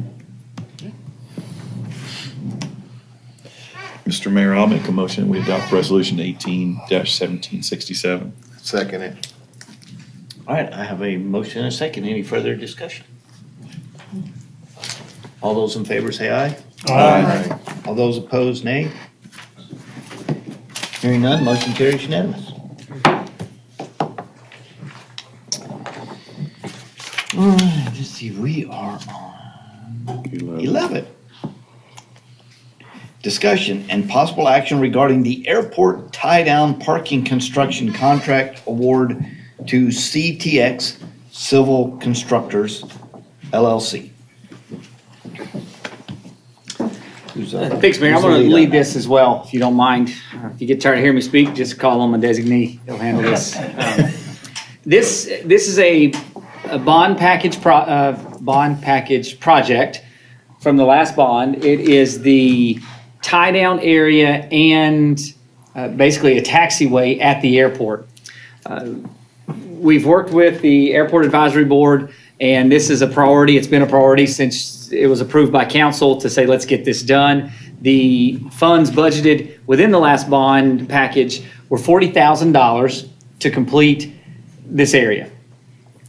We went out, Eric actually looked at design on this area to make sure we could get, I believe, 6 tie downs, could be 8, could be fewer, but to look at this east side property at the airport and make sure that we could achieve 2 goals at the same time. One, to provide access to property on the next layer of the airport on the east side. The second, to provide new tie downs. So multi-purpose function here. We went out, we requested some bids, some proposals. The low bid came in at $69,000. So initially, we're thinking we're about $30,000 over. Roy then made contact with TxDOT to say, can we get ramp funding for this project in the amount of 50%? The comments back from TxDOT were, we think that's a favorable use of your dollars. We would consider this, if you move forward with it, to submit back to us. So if we receive ramp funding back on this, we would receive $35,000 plus or minus for the project. We would have enough dollars through our allocated funding and ramp funding to complete the whole project and get everything we want. Two things here. However, in our budget change orders that come on the 20th, we will be requesting council will have to approve the total amount because ramp dollars are reimbursement dollars. So you'd have to approve the total amount of the contract and make a budget amendment to pay it. And then the ramp reimbursement will come back as a reimbursement back into general fund balance or wherever it came from. Does that all make sense? Mm-hmm. And for those that were around back when we passed the CIP, this was originally targeted as the Southwest tie downs. That was passed for 40, and the decision was made working with the AAB and others, and Eric and so forth, that it would be better served putting it over on lot 15 that we purchased last year. So just FYI. Do we have a cap on ramp dollars per year? We do have a cap, and it's not like the 150,000 allocation that we have. Ramp dollars also roll over, and since we haven't used a lot of our ramp dollars, we're able to. We have a lot of money that we have access to. I don't know the total. I didn't know if we were approaching the cap. Balance right now. Fortunately, we're not. Even with this one, we won't be approaching where we're at, and we do have a check that'll be coming in as well. This is great. Star's getting a check. Roy's getting a check. A significant reimbursement back on the ramp grant and on the FAA. So we have a lot of dollars coming back in from the fund balance reserves that we use to pay for these items. So we are maximizing the potential of TxDOT support at the airport right now. There's nothing that we're not going after. We've even, aside from that location that Councilor Sullivan's talking about on the south end, we even tried to get the FAA to say, no, you can go back and build on that corner if you do certain things. They haven't approved that yet, but we're still pushing because we agree with what Don said earlier. There's growth, there's demand, and the more we can add to it, the better. And this right here is the benefit of Roy and Eric saying, let's knock out two necessities with one good project. Well, I think we originally had targeted going after 10,000 a year in ramp, but I think Roy's really gotten active with TxDOT and found out we could get as much as 100,000. So there's plenty of dollars there. We just have to go after them. Yeah, and as Roy will tell you, it is actually, there's more opportunity there than even just 100,000. The benefit is Roy has a great contact on the ramp side that we ask a ton of questions to. And as long as we're asking questions, they seem to be saying, yeah, sure, we have some money. And we want to keep doing that as long as we can. Longer than that, animal flies over our head. And so again, Mayor, this is the first time you've considered this. I'm not sure if the contractor was here earlier or not. He was here. He made it as long as he could and tapped out. But he was here to answer any questions. Eric can answer any questions because we've had plenty of discussions with him on this project. It is the first. If you have heartburn, you can push it out. We just want to be able to approve it so we can knock the project out and get another project off of our list and bond package. And I would make the point that we've been talking about the Southwest tie downs for a year and a half. It would be nice to be able to take action, unless if people have heartburn, I get it, but we've been talking about this forever. And this is just generally paving and putting in the physical Tie metal down, right. that they tie down to. Right. Over on lot 15 that we purchased in Yeah. 2017. This is not a complex construction.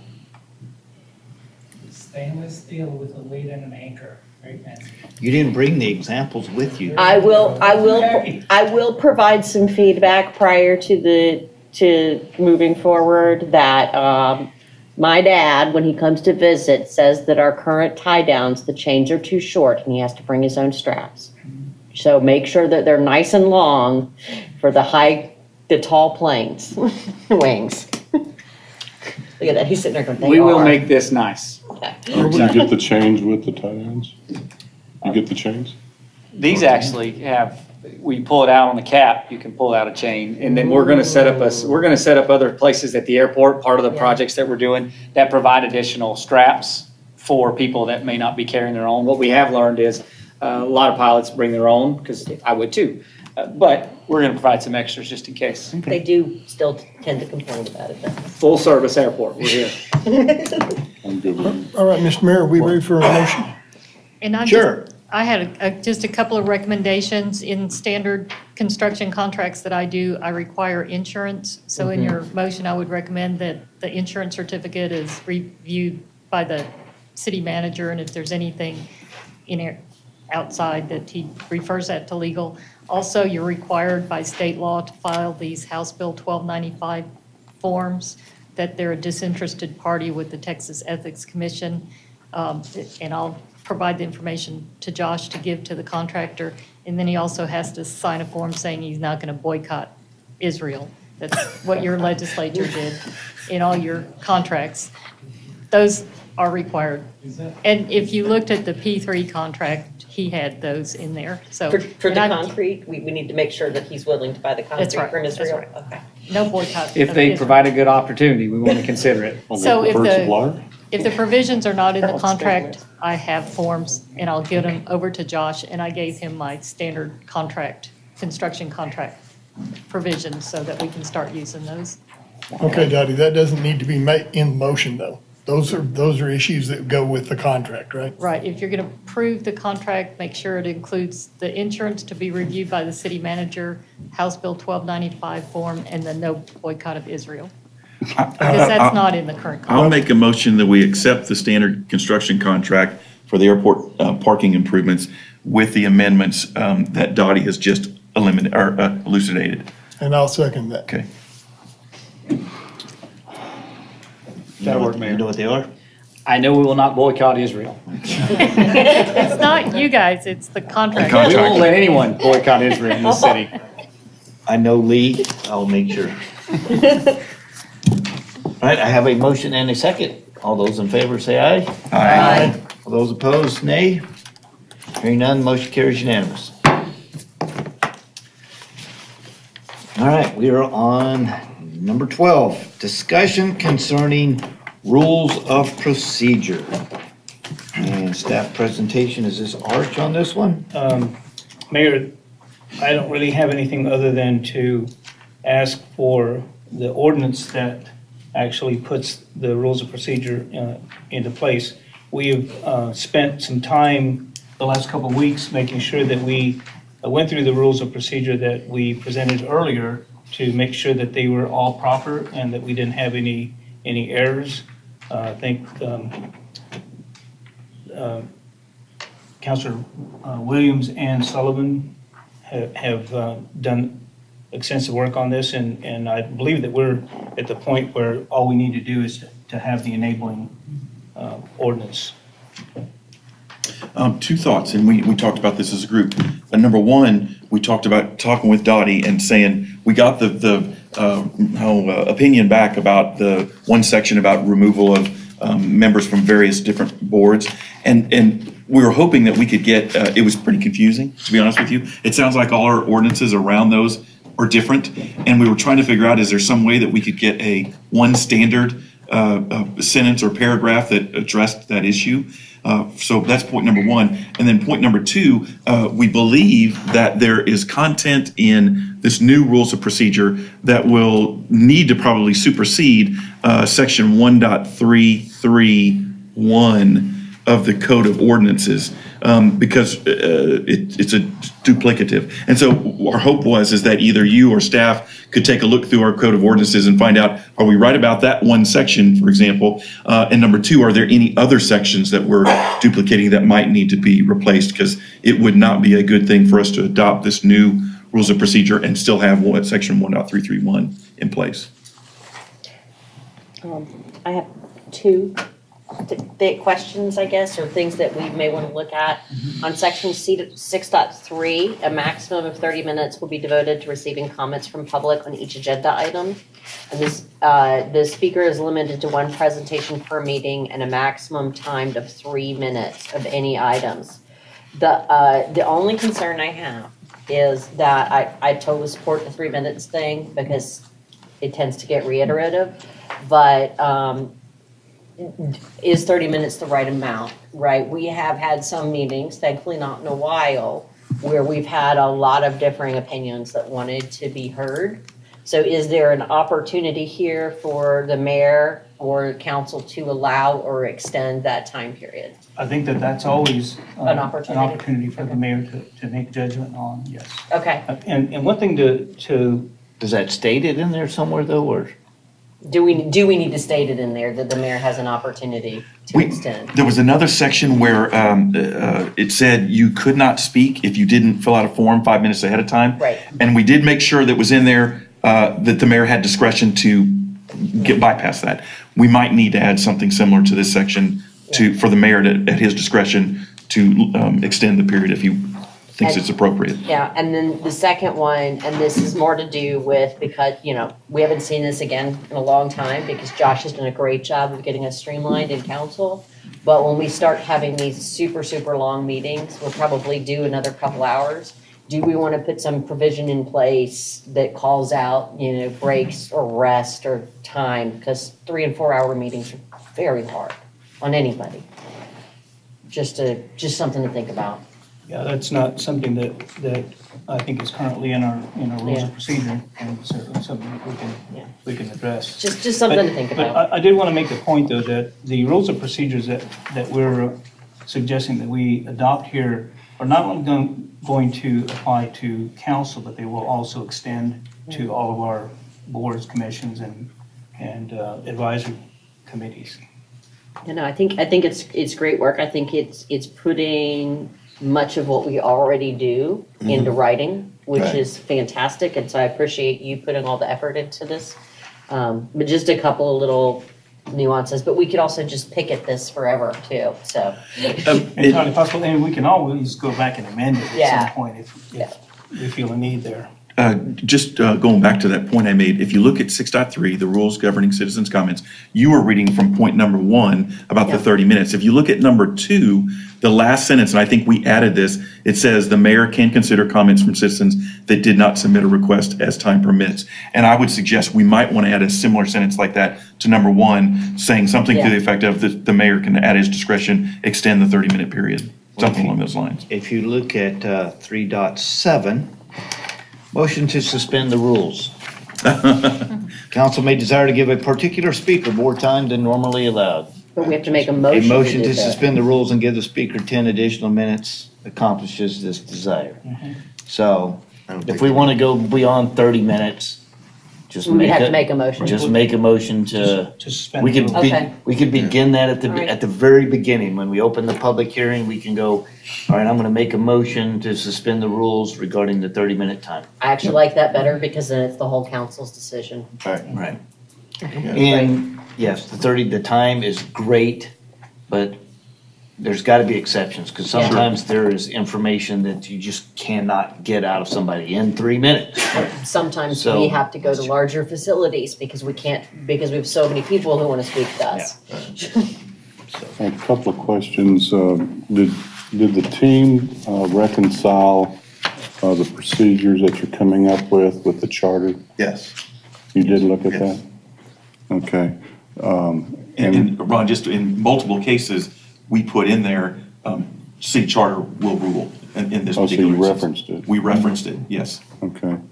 I do remember there was one rule that came in, and I think even Ed was involved with that, where a council member was actually sitting inside of a notification zone for a zoning request, and he had to recuse himself, and that killed the calculation on the supermajority because of the P&Z ruling. So a supermajority was in play, and so you needed, 6, you could only have one vote go no. Yes. And if that one person happened to be out, then, you could actually Then it kill becomes- the zoning. Well, then it would become a unanimous requirement. If you have 7 people in one. Well, that's not the way the ordinance was read. It was, you adjusted the quorum down based upon the persons that were impacted by the recusal. So, so for example, if we have 7 and Ed can't play, then the new quorum number became 6 and you recalculated on 6. You recalculated on 6, you're correct. I But if thought- somebody just is absent from the meeting, then you would Yeah. need 6. You've got that I on thought that only 3.7. applied to a case where like someone were to resign their position and were no longer, they had vacated the position. I thought that's when that came into play. It doesn't really specify that Where here. you recalculate the numbers of people required for a supermajority. If you have a vacancy, you still have to have 6 out of the 7. But if you have somebody that has a legal conflict of interest, it can't count. And so you take the remaining members that are not conflicted and take the 3/4 from them. Well, that makes it easier, but. Yeah. And I would say, correct me if I'm wrong, we didn't reference any numbers with regard to supermajorities in our document. We talked about whatever the charter says, that's what rules with regard to supermajorities. 3.7 says number of council members, 6543. So you've already delineated out what a supermajority is. And if Dottie's advice to us is we recalculate due to a recusal, then we have that right here. Yeah. Sorry, I think we've already covered it. Right. Got it. Yeah, right here. Yep. I mean, those are some nuances that have happened in recent history that this council didn't experience. Right. So that's the only reason for bringing it up. And as I say, as we experience actually having rules of procedure, we may find that some of them may have to be modified at some point. So we'd have to amend them, but at least we would have something to work from to begin. And I think that's one of the things that I think is necessary. As I've gone out and visited several of the advisory committees and also our boards and commissions, I see the need to have rules of procedure in place so that if any of us were to go and be observers at one of these other meetings, that we would want to see them following the same procedures that we do, which I have seen is not necessarily the case. Right, you like interchangeability. Yeah. Yes. Got it. So do we need to, I guess the question now is, do we need to review this further, or can we ask for an ordinance to be put in play? Because that is the requirement of our charter, is that we have an enabling ordinance for this. Would we need any more than just instructions to the city manager to put an ordinance into the next meeting? You could do that. And I had just a couple of quick comments on page 6 under 2.3. Is that supposed to be Robert's Rules of Order? Well, Rosenberg's Rules of Order basically take Roberts and condenses them. Okay. It makes them much So easier you to follow. did, I just had a We question. did that on purpose. Yes, Okay. ma'am. And then on page 10, under, right before 3.7, you talk about motion to table, motion to remove from the table. There's another procedure, motion to postpone to a date certain that is a little bit easier, because when you do the motion to table, on the next agenda, you have to have a motion to take it off the table, technically, and then you add the main motion. So I would just recommend adding that motion to postpone to a date certain to give the option to bypass the more lengthy procedural requirement. Okay. It's a time boundary on it.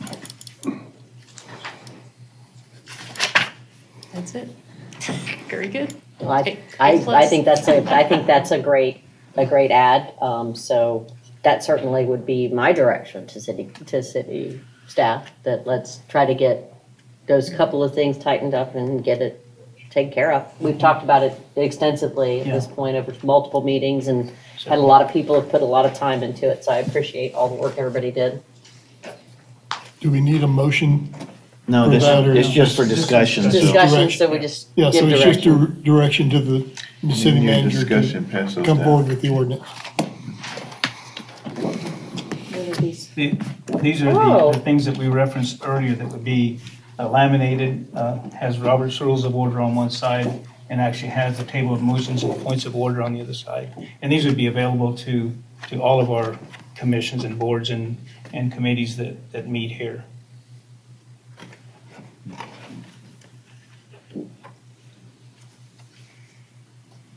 That's cool. So, Who got these laminated? I did. Thank you.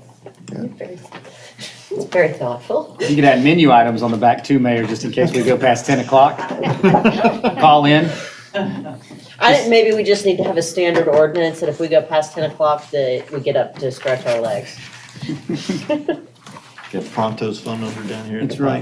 bottom. Mayor, we'll add that one to the future meeting agendas items, and we'll bring that back. You need this back. What do I do with this? Hang on to it. Hang on. Put it in your, keep it to yourself. I'll put it right there. Thank you to the three of you for doing that. No problem. Yeah, much appreciated. All right. Well, the good thing is they have to Just make this all the week. motions. I just have to see if they're doing it right. That's right. I don't think it's quite that easy. All right, number 13, city managers reports. I have no report, Mayor, other than tonight kicks off NFL season. That's a holiday. Who won? It's only halftime, Mayor, so just keep going. How do you know that?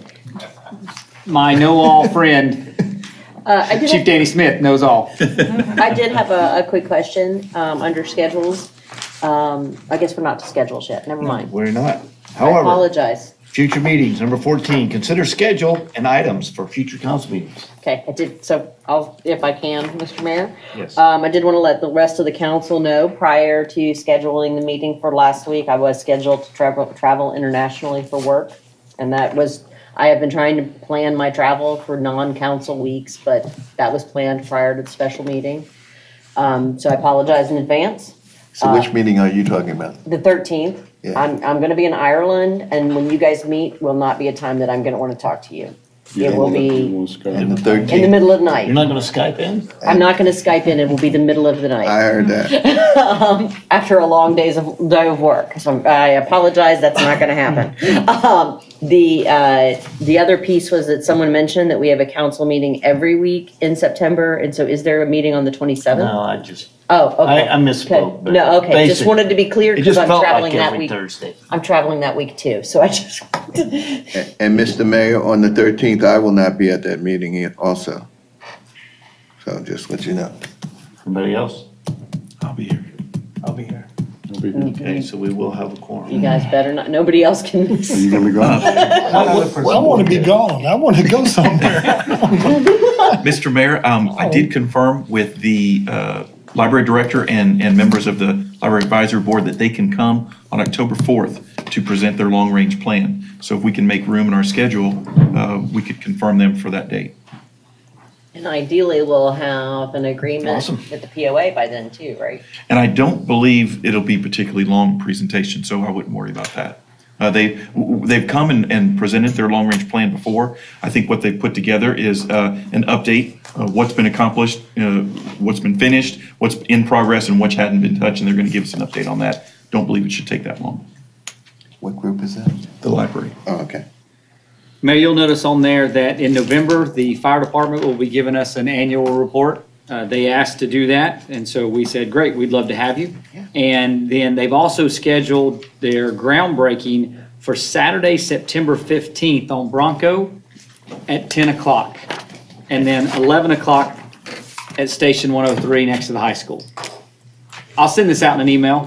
I just was, I knew this one. They're going to do both on the same day? They are. They're going to ground break on the same day. They're going to go from one, break the ground, get to the other, break the ground, and we're going to be broken.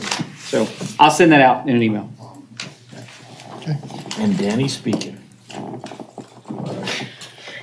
He just put you in charge of speaking. You do everything else, so. Mayor, I have one other thing.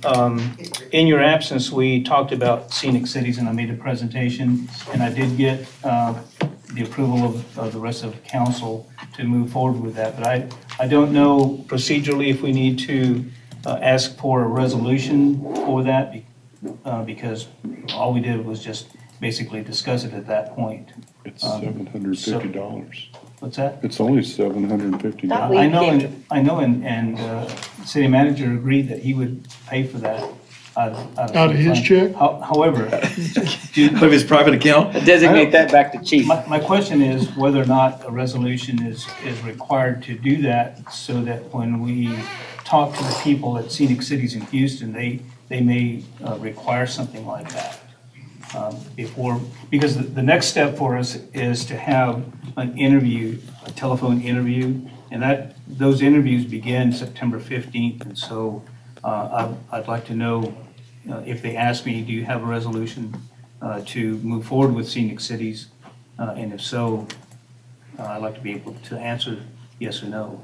Well, we won't be able to have one for them, but could we put it on our agenda for the next meeting and say, Yeah, we're that's planning on voting on it in the next, Yes, that's Okay. exactly my point, is that for the Okay. next meeting, I'd like to be able to say that, we're in agreement and that we have everything in place. When's the interview? 15th. Well, they're gonna start scheduling them September 15th.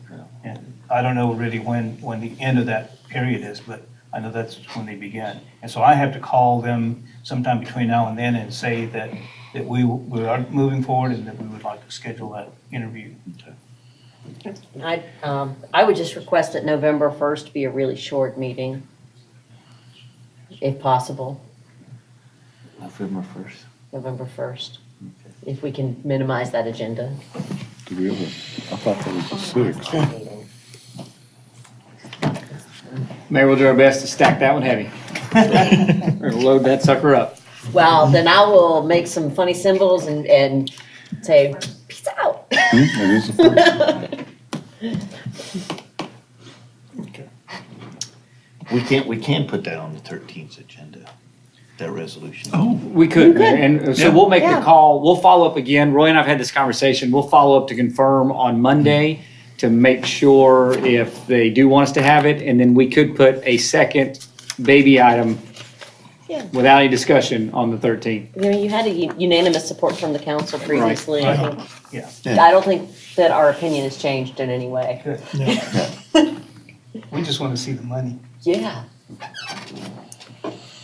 Okay. Number 15, executive session. Convene into executive session pursuant to sections 551.071, advice of counsel, 551.072, real property, 551.074, personnel, section 551.087, economic development, Texas Government Code, and section 1.05, Texas disciplinary rules of professional conduct regarding A, pending or threatened litigation pertaining to cause number D-1-GN-16-002483, Villa Montechino versus City of Lago Vista, Travis County 200th District Court. B, consultation with legal counsel and discussion concerning possible real estate acquisition, management, or divestiture and attendant matters thereto. C, consultation with legal counsel regarding contractual claims or possible claims or charges, contractual modifications, questions related thereto. D, consultation with legal counsel and deliberate economic development incentives for projects located within the city of Lago Vista. Consultation with legal counsel concerning city charter, section 3.21, investigatory powers. I can say divestiture, but I can't say investigatory. Can you say above 500? F, consultation with legal counsel concerning communications and use of electronic online message board discussion. We go in executive session at 9:57 p.m. We ramp up. Set mine down. And they'll give me an audit in another few months where I Get have some more promise that we copy. didn't spend any more than $750,000 this year, but we're gonna